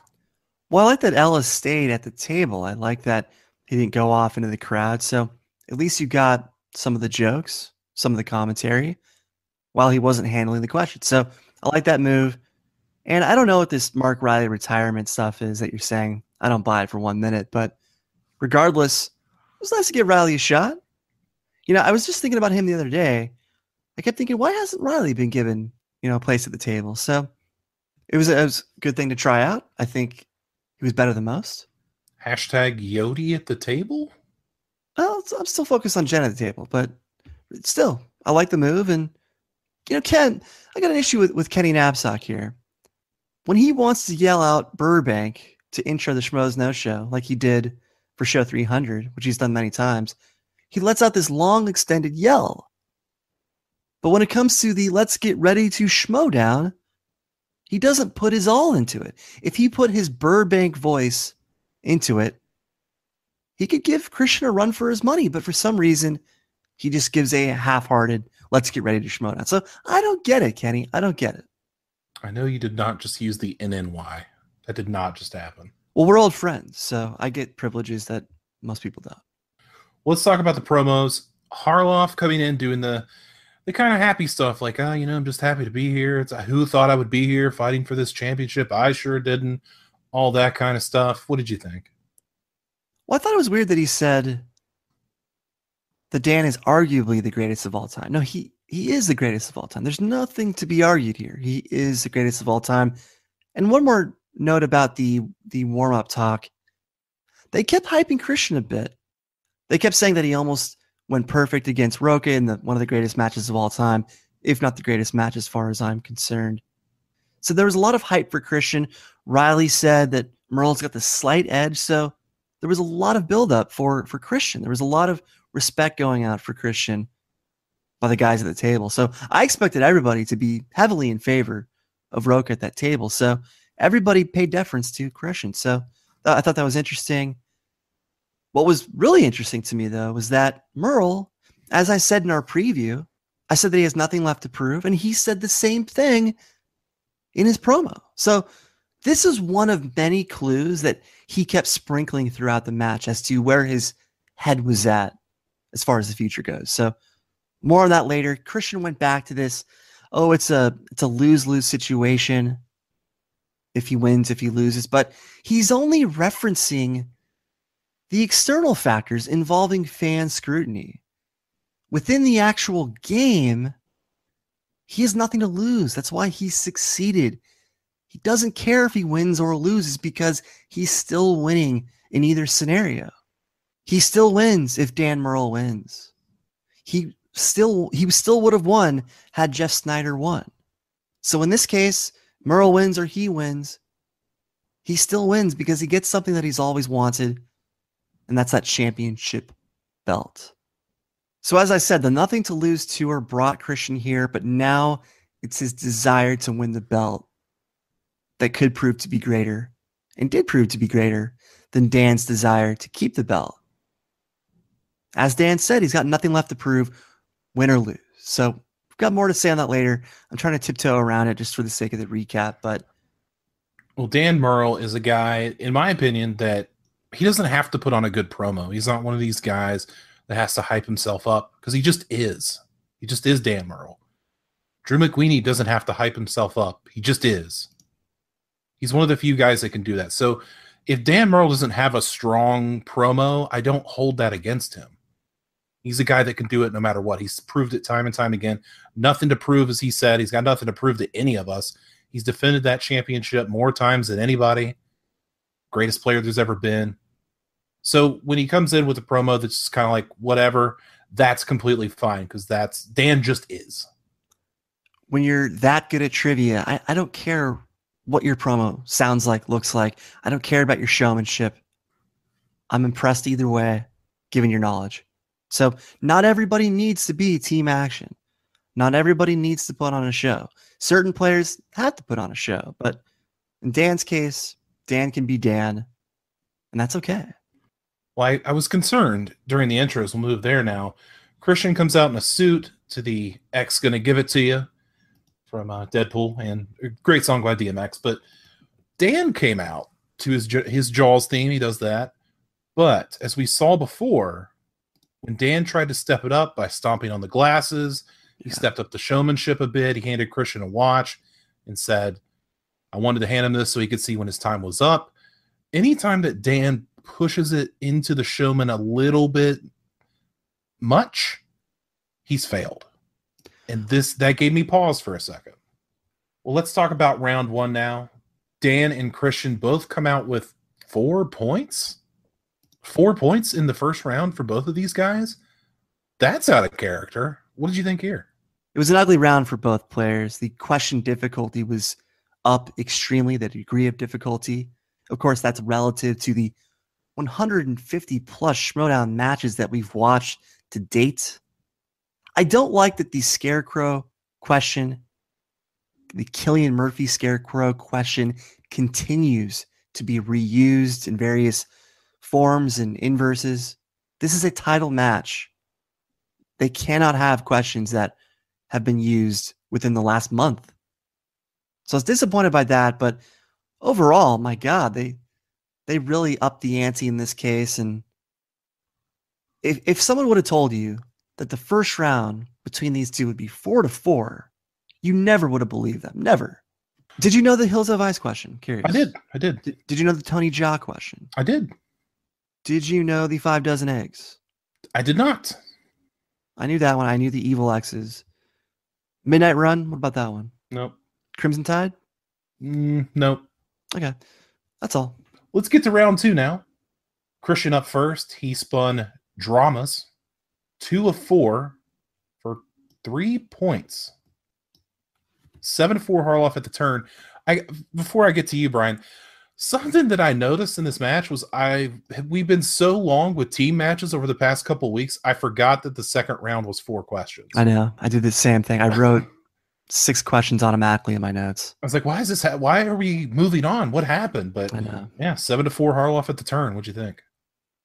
I was surprised he kept drama. Didn't expect it. But it's a safe move. In a match like this, you're not going to spin again and risk a worse category. You're not going to spin again and risk opponent's choice. It's just not what you do in a match like this. But I had a major issue with question 3. Despite the question asking what actress, female or male, was asked by Kristian.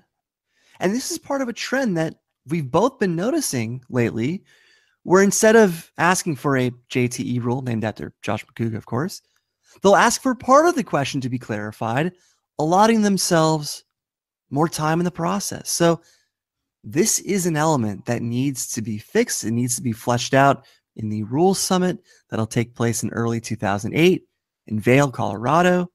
The repeat rule should be the only means of clarification. If it's a multiple choice option that was misheard, or if the crowd was too loud, that's one thing. But this was Makuga-esque. Kristian should have been charged a repeat here. Do you agree or disagree? I agree 100%. And until they get like some sort of court stenographer that can type up a question really quick to where people can see it on a board, you have to count that as a repeat. That's their own rule. You have to count that. I mean, think of how many times Clark has misheard a question, or someone has misheard part of a question and they couldn't get a clarifying question like this because they didn't think they could get a clarifying question without a JTE rule being used. So clarifying questions, no good. I'm seeing other players doing this too. So it's not just a Kristian thing. It's not something we're trying to pick on in his case. It's something that we're seeing throughout the league. And we mentioned it earlier in our recap. So it just seemed more noticeable than usual this week, I guess. Yeah, it definitely stood out. But I've been thinking about this for a while because it's caught my eye for a number of weeks now. The other big takeaway during Kristian's turn was Dan during steal opportunities. He had 2 steal opportunities, and both times Dan didn't seem alert. He almost acted surprised when the steals kicked over to him. It's almost like he forgot that he had opportunities to steal here. He didn't seem focused. He didn't seem ready. And that's another clue. Of course, hindsight is 20/20, but I just didn't feel like he had the focus that he's had in the past. When I look at Dan at Collision, Dan was razor sharp. He ran out to that chair. You could tell this guy was on a mission. And yet, when it came to those 2 steal opportunities, I just didn't see that killer instinct that I'm used to seeing. Did you notice a different attitude or a different response than usual when he was presented with those opportunities to steal? It seemed almost too calm, like he was playing it too cool. Yeah, I just don't know if he was as focused, and his comments in the post-match might shed some light on this. Perhaps he was just checked out. Perhaps he was already retired in his mind. Perhaps he was already resigned in his mind. And he basically said after Collision, that was his retirement match, or he told himself that. So maybe this played a part in his nothing to lose approach to this. Maybe that led to a lack of focus. I don't know. But I'm reading into it given what happened after the match. And let's go to Dan's turn. He got opponent's choice. Kristian gave him sports. He went 2 of 4. He got 4 points out of it. But Kristian got 2 points off of steals. Ryan Gosling was the linebacker in Remember the Titans. Georgia Tech was the team that Rudy got the sack in the film Rudy. Just to clarify real quick, a lot of people were saying Ryan Gosling wasn't a linebacker in that movie. I looked it up, and on the official position roster, he is listed as a linebacker. So go ahead and put that to bed. But at the end of the second round, Kristian leads 9-8. Brian, what'd you think? Do you happen to know what position Ryan Hurst played in that movie? Ryan Hurst was the linebacker, Gary Bertier. Because that's who I thought was the answer, but that's obviously not Alan Bosley. So I would have gone Ryan Hurst. I would have gotten it wrong. But yeah, I mean, these were sports movies, of course, and these were answerable sports movies. These were very popular sports films, unlike the Dagnino round against Nost. For the Love of the Game, Remember the Titans, Rudy. I mean, these are sports questions that Dagnino would have killed for. But yeah, for some reason, Dan was off his game, even when it came to the more mainstream sports films. He used a JTE rule named after Josh McCouga, of course, in that For the Love of the Game question. Again, another example that maybe he just wasn't quite focused or on his game today. I don't know. I was still surprised that he missed the Rudy question. That's just a movie that even my mom loves. She doesn't know football from Star Wars, and yet Rudy's one of her favorite films. So Happy Gilmore, it's a question he nailed right away. The Subway sponsorship. Josh McCouga had that poster on his wall for years and whatnot, but very strange round. It's just like a Tennessee Titans Buffalo Bills score 9-8 after 2 rounds. No offense, Turner. I'll pretend like you just didn't take a dig at my team. You know I love doing it. Let's talk about the next round. This is your favorite round, isn't it? The betting round, round 3? The boring round, yes. Well, Kristian got to spin the wheel, and he spun Spinner's Choice. And once again, we had sports. And the answer to the question, Rookie of the Year, the team they played at the end of the season, the New York Mets was the correct answer.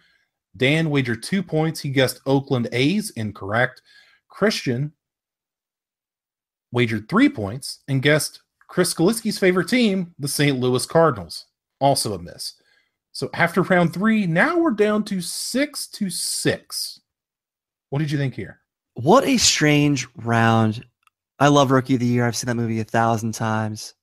I was screaming New York Mets, but I was surprised when Kristian blatantly showed his board that said 3 on it with Dan potentially seeing it. Dan, I don't think noticed it. His head was down, but I'm surprised that Kristian did not conceal it better. I don't know. Maybe it doesn't matter.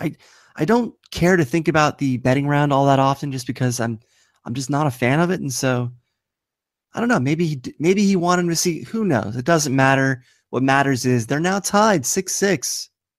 This is now looking like a Tennessee Titans Miami Dolphins football game score.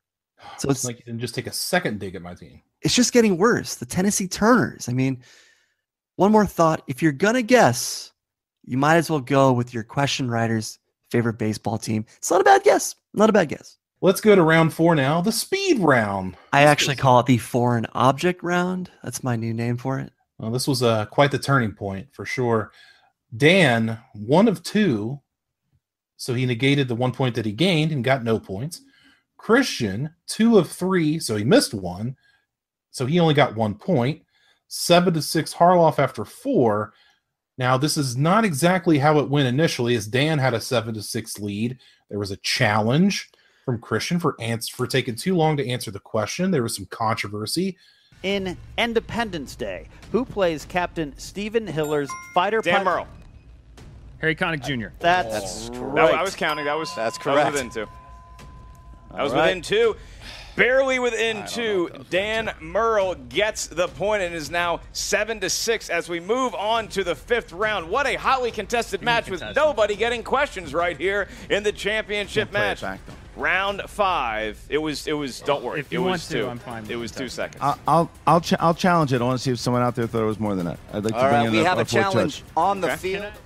After consulting with a panel of judges of various blood alcohol levels, we have decided that we will ask another question. Ken Knapsack kept reading the question, thus it gave Murrell a little bit too much insight into what the answer may have been. So we have a new speed round question that is going to be asked once again. This is the last question in round 4. We are currently tied.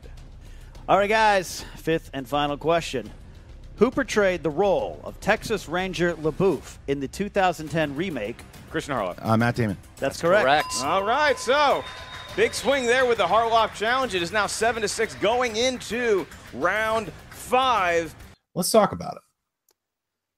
First off, I always say the buzzers are a big disadvantage for people who have never been in championship matches.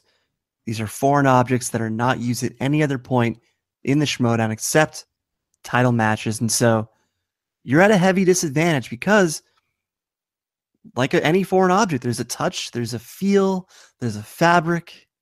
It's a joke, but there's a timing to these buzzers. There's a way that you have to use them. There's a reason they always say push, do not slam, because a lot of people have made that mistake. And a lot of people have struggled with any sort of buzzer just because it's a button. It's not a matter of being quick. It's a matter of perfecting this particular piece of technology. It's a simple buzzer, but it still takes timing, just like a new video game controller takes some adjustments. So in this case, though, Kristian has used these buzzers on Schmo's No Show, on Awesome-tacular. He doesn't have the adjustment period that a brand new competitor would, such as a Ben Bateman, if Ben ever makes the title match, which is very possible. So Kristian is familiar with the buzzers. He's not going to have the potential situation that MODOK had, that Atchity had in their title match against the Patriots not too long ago. But getting to the meat of this round, question 5, as you already did, Stephen Hiller's friend Harry Connick Jr. Kristian challenged the timing. And I think it's kind of ridiculous, since KH, had he been calling the match, I think he would have given it to Dan. We've seen him give players longer than this, as I'll explain shortly. And if you review the tape, Dan presses the button, the buzzer, at 31:52 on the YouTube clock. However, it instantly moves to 31:53 while his buzzer was still flashing. Ellis then said Dan Murrell at 31:53, and Dan gave his answer on 31:54, so 2 seconds have passed. However, Knapsack kept reading slightly too long, while Ellis caused a slight delay by saying Dan Murrell, as Dan waited for both men to finish. Meanwhile, Kristian was factoring the time in which Ellis was talking to Dan still. So Kristian challenged the timing of Dan's answer, opposing Ellis's ruling on the field, so to speak. Ellis said it was kosher. However, the outcome of this challenge blamed it on Knapsack for reading fighter pilot post buzz. And that doesn't give away the answer like the subsequent word friend would. There are other options for fighter pilot because he fought alongside other people in that film. So people can argue that, but it's not a dead giveaway. Similarly, Matt Atchity, he hit his buzzer at 31:08 on the match clock, YouTube clock. He gave his answer at 31:11 against the Patriots. 3 seconds passed. Kristian gave it to him in that case. However, he wouldn't take Ellis's word in this case. So I'm going to get your response in a second, but here's what I think the Schmoedown should follow, and that's the case of the NFL. Clearly, the NFL has put a lot of thought into their challenge process. Your challenge should be strictly related to the issue you're challenging, i.e. the ruling on the field. Harloff felt the timing was off. However, he won the challenge for something he did not challenge. Ken reading too long, even though the words he read did not give away the answer, since there were several possible answers. So if I challenge that a catch was made on the field, I don't get rewarded if there's another potential issue happening concurrently. The catch is the only aspect reviewed in relation to the ruling on the field in my challenge of the ruling on the field. So if you challenge the timing of Dan's answer, that's what you review, not whether Ken or Mark got in the way of Dan answering. Plus, this has happened on countless occasions where people have read past the buzz and given a few extra words when they shouldn't have. Why are we suddenly enforcing this now? Kristian challenged the timing, and yet the challenge rewarded Kristian for something he didn't challenge. That would not happen in the NFL.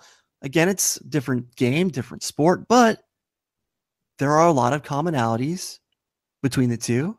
And there's a reason the NFL did it the way they did it. And they put a lot more thought than we did. I know that.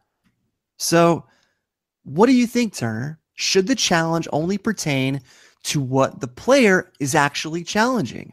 Should they be rewarded in the event that something else is caught that they didn't actually challenge? What do you think? Well, I didn't know that this was even a challengeable thing. I thought you could only challenge the structure or parts of the question. I didn't know you could challenge timing. So that threw me immediately. I was like, well, if you're challenging the timing, I don't know. It's a judgment call between the officials. And number one, it should have been longer. They should have taken longer to deliberate over this. Maybe, I don't know, go back and review it if you could. But, and also, isn't someone there with a stopwatch? Isn't somebody counting? Ellis was counting. Ellis was counting, but he didn't take his word for it. So that's the problem right there. But as I just said, other teams, other matches have gotten more time than Dan got. And it's not Dan's fault if Ken talks too long or Mark says Dan Murrell first before he can answer.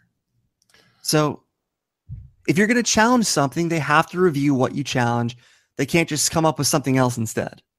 And I don't want to make it sound like, we're saying there was some kind of no meddling here. Not at all. It was just weird. The way it was challenged, what was challenged, it just, I don't know, it threw off the flow of a match that already didn't have a good flow. By the way, the Patriots, they could have challenged almost every single one of Atchity's answers, especially that first question in their match. They could have challenged that since Atchity needed 3 seconds to answer. But they didn't play that game. They didn't challenge that. They didn't challenge the timing. Lots of other teams could have done this, but they didn't do it. So it was close enough to where I think it should have been given to Dan. Like, why is the precedent now set against Dan? I don't get it. Why is Ken talking too long Dan's fault? That shouldn't be Dan's fault. It shouldn't punish Dan. Go back and watch every speed round. Kristian or whomever's calling reads a bit too long in a lot of cases. Why are we just now enforcing this in a title match? That should not happen. It was too close to rule otherwise. The ruling on the field allowed it. You stick with the ruling on the field because there wasn't enough evidence to overturn it. You certainly can't overturn it with something that wasn't even challenged, whether Ken got in the way with too many words. Ken did not provide enough words to truly give it away. Had he said fighter pilot friend, then we've got an issue. But it's not Dan's fault that Ken read over. And we could have enforced this in every other speed round, but people didn't. They didn't. And guess what? This was the turning point in the match. This was the difference in the match because the very next question, LaBouffe and True Grit, Matt Damon, of course, Kristian gets it, and he takes that 7-6 lead that Dan had, and he gets it for himself. Yeah, the problem with this question is twofold now because you have Dan answering the question and them saying, well, he took too long. Should that have been counted just as incorrect and no other question given? So now you go back and try to, I guess, even out the playing field and say, okay, we'll just give you another question. But in doing that, Kristian got the question and the momentum swung back to him. So it kind of, I guess in a way, it was a no-win situation. If Dan took too long initially, he would have just lost a point. They wouldn't have given him another question. It would have gone back to a tie. Or no, it would have been 6-5. Yeah, it would have been 6-5 Kristian. I still believe that if Kristian challenges the timing, that's the only thing they can review. You can't just pull something else out to then take away from Dan, even though that wasn't what Kristian challenged. Ellis ruled on the field that Dan was within the allotted time. So was Dan within the allotted time? Like, we didn't get an answer on that.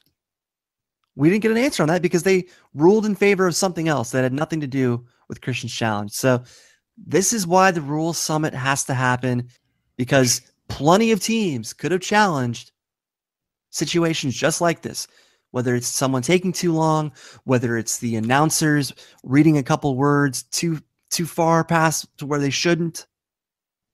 You could challenge these until you're blue in the face, but people let it go.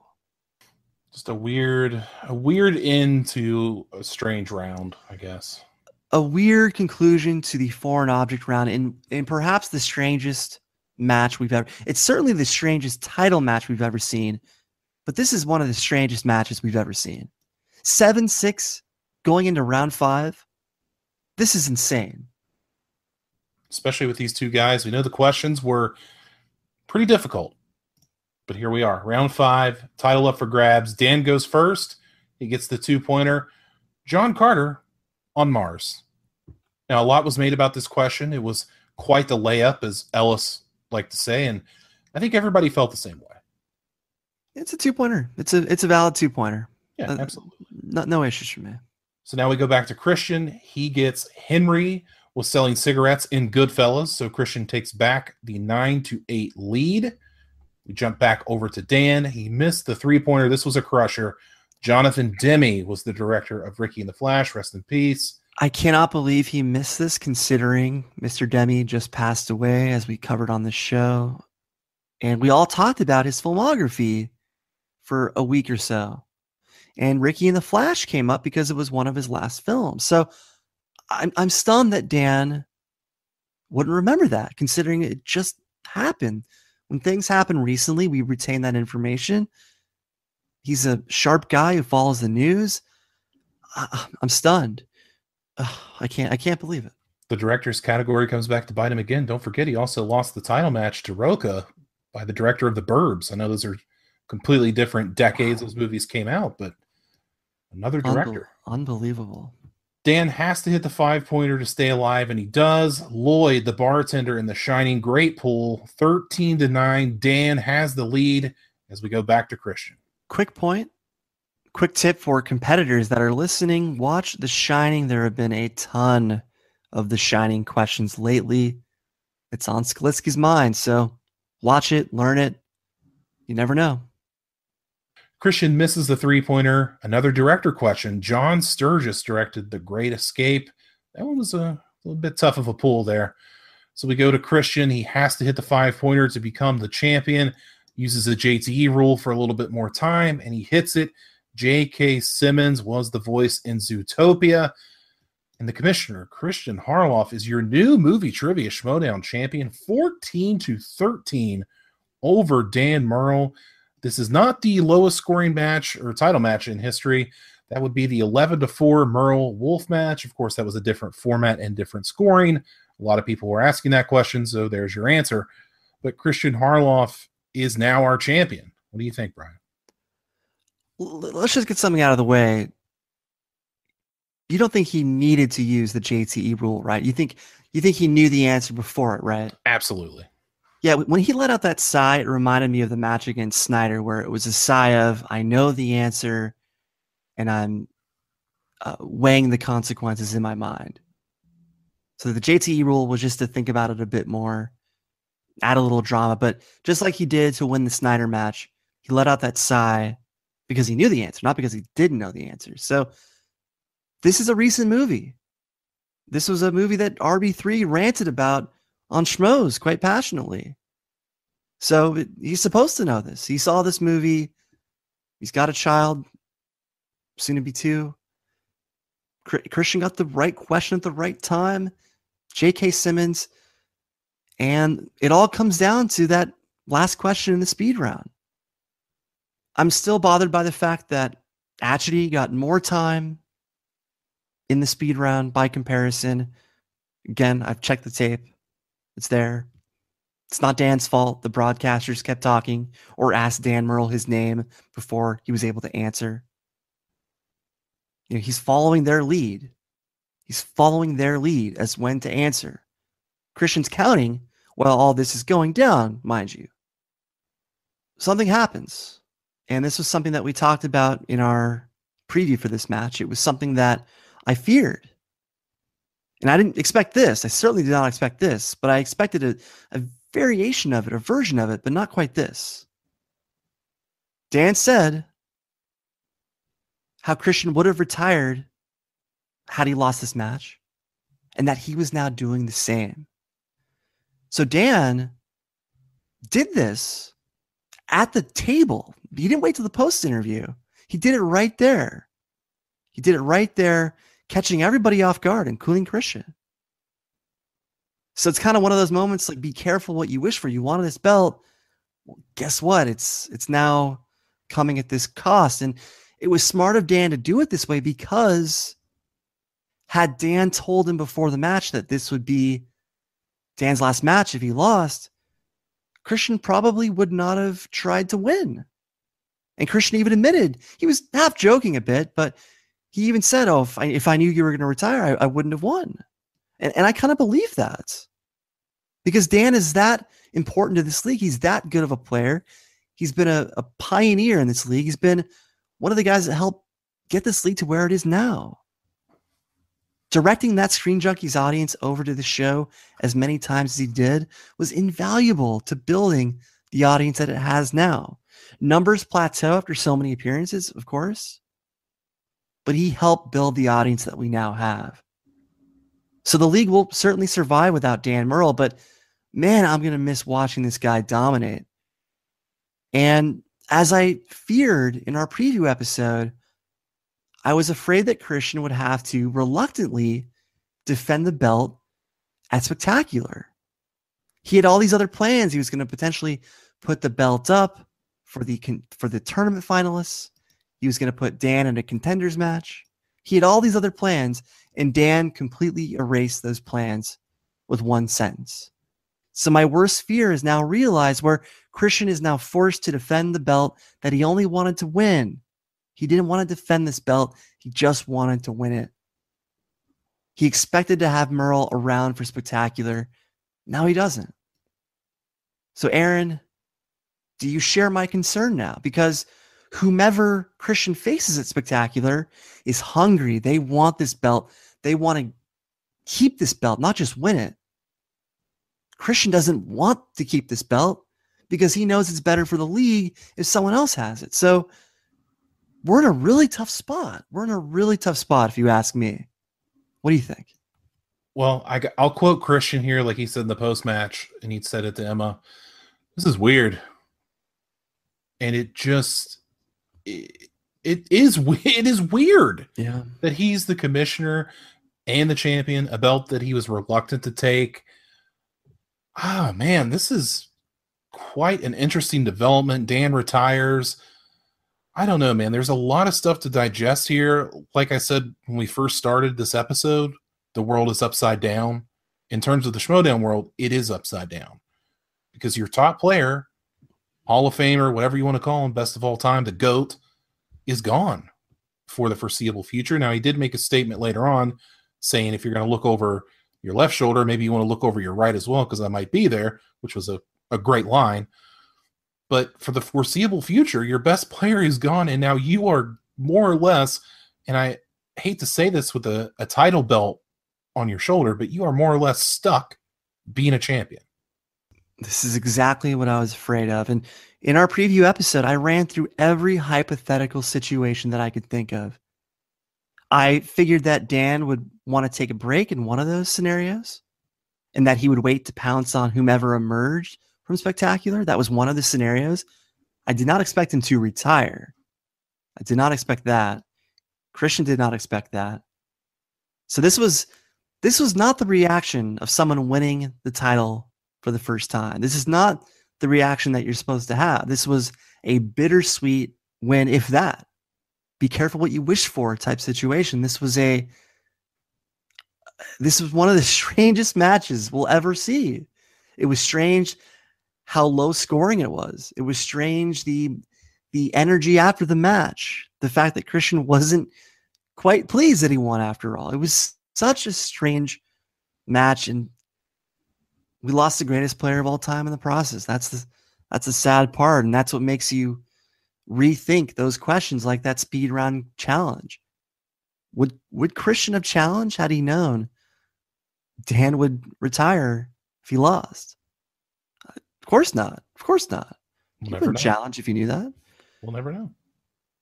I've been teasing this point for a while, but I think when it comes to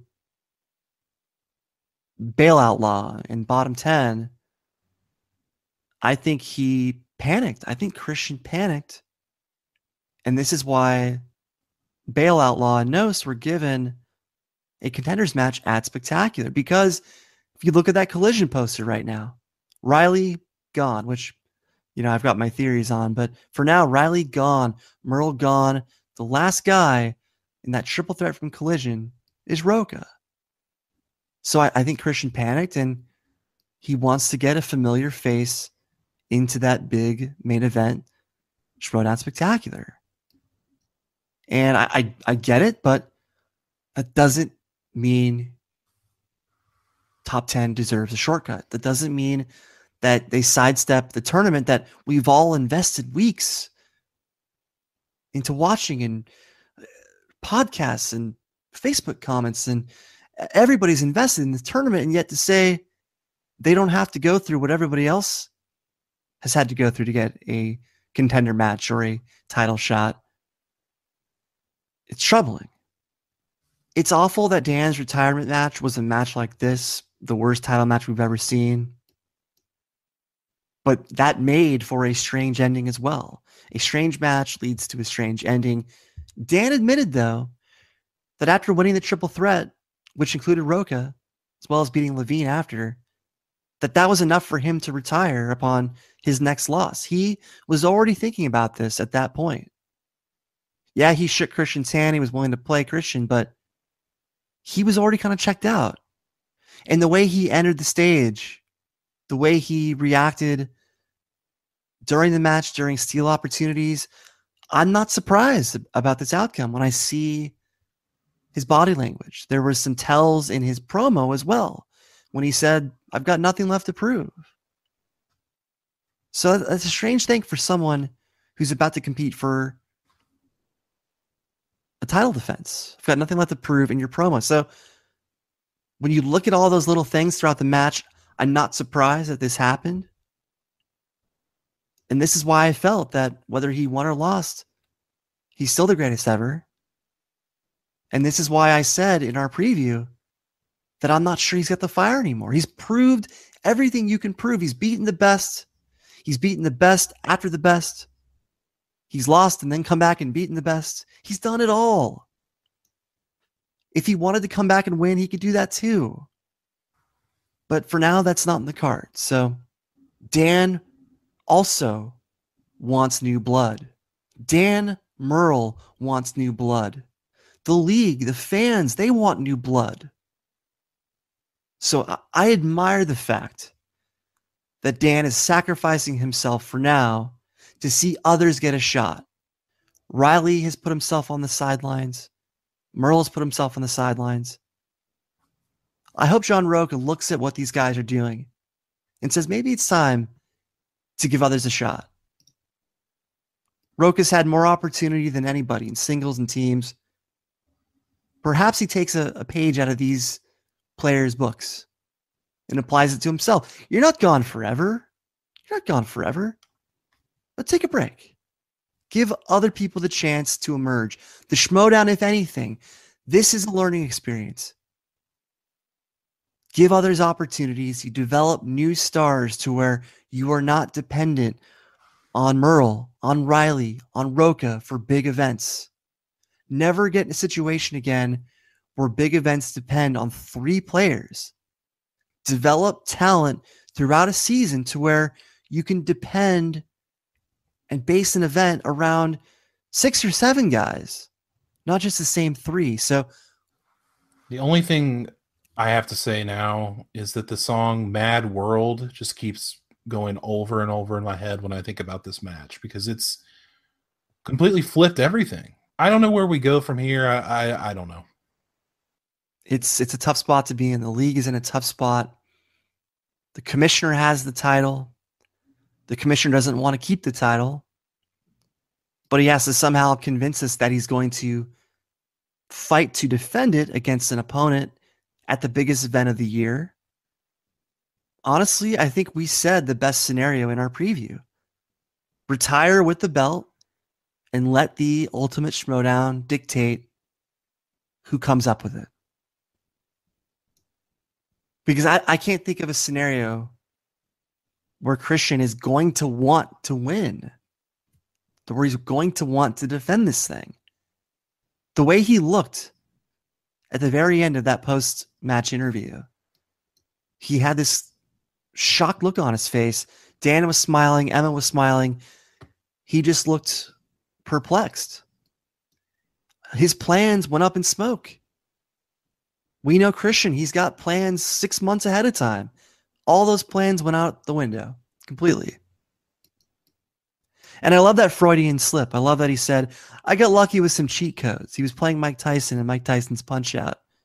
Murrell being Mike Tyson. I got lucky with some cheat codes. That doesn't mean I cheated, assholes. Great moment of comedic relief, comedy relief at a time when you needed a little bit of laughter because that was a very tense room, a very awkward room, rather. So, I don't know, man. I don't know. The only saving grace I see in this scenario is if Ellis wins the tournament. And that was a random point that I brought up last week, but think of that now. Ellis versus Harloff at Spectacular. That's even weirder. At least they would want to beat the other. At least we know Kristian would want to win just to say he beat Ellis. Maybe, then again, maybe not. Oh, man. I don't know how we move on for that, but we're gonna. So, good God. It's been a heck of a couple weeks here. A lot of matches, a lot of long nights. Can the audience hear our exhaustion right now? Can people sense how tired our voices are? Can people sense that? I hope so. It's so bad that Frank went on vacation. A lot of long nights, but man, we are, of course, we're big fans. We're glad to bring it to you. But I am going to be one of the few people that are happy that the Schmoedowns go back to 2 times a week. My goodness. Stu's telling Steve, man, this has been a blur. Like this whole entire episode tonight has been a blur. It's been a blur for 3 weeks. We've been so inundated in Schmoedown, and still it's been a great experience because 2 amazing teams have emerged above the line, team action. These teams are the future. We've got a new heel team. We've got a new face team. There's a lot of reasons to be excited. So let's learn from this. Let's develop talent. Let's not take away opportunities from developing talent. That way, when it comes to our big events, we're not dependent on the same few people. Dan proved that we can never be too dependent on the same 3 people. So hopefully we learn from this. That's all I can say. Well, let's end on a positive note. Let's talk about, first of all, I guess not really positive, our bracket updates. I'll do Frank's first since he's not here. Frank had the Wolves of Steel and top 10 in the finals, with Wolves of Steel winning. That is not going to happen. So Frank is more or less eliminated from the bracket challenge, as am I. I had Cinema Blend versus Wolves of Steel with Wolves of Steel winning. So I am out as well. What about you, Brian? Well, before I give my bracket update, I just want to say that there was a post-credit scene on the match as they put the names of the 5th wildcard player for the 5-way wildcard in a hat, and that'll be announced Tuesday, I believe. So interesting. Stay tuned to that. Well, Aaron, since I'm the only rundowner that has a team in the final, I've clearly won this bracket competition between us, even though I'm now 9-5. You've got 10 correct picks, right?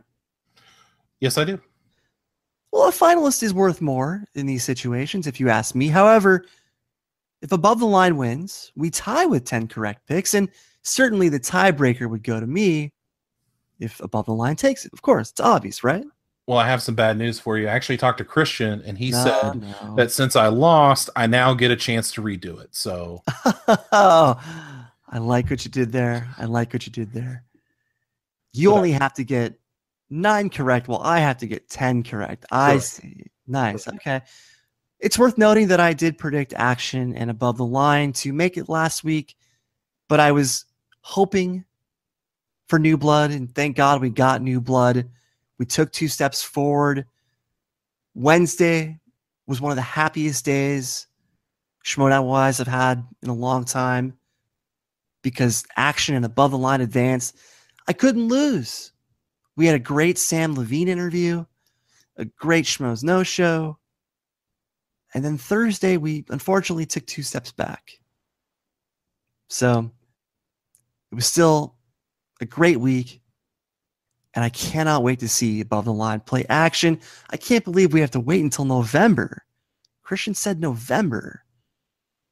So I feel like we just went through all this. I feel like we should get the outcome to all this sooner, but it is what it is. It is what it is. God, imagine how much better your bracket would have been if you would have had, deep cuts not beating Team Action round 1.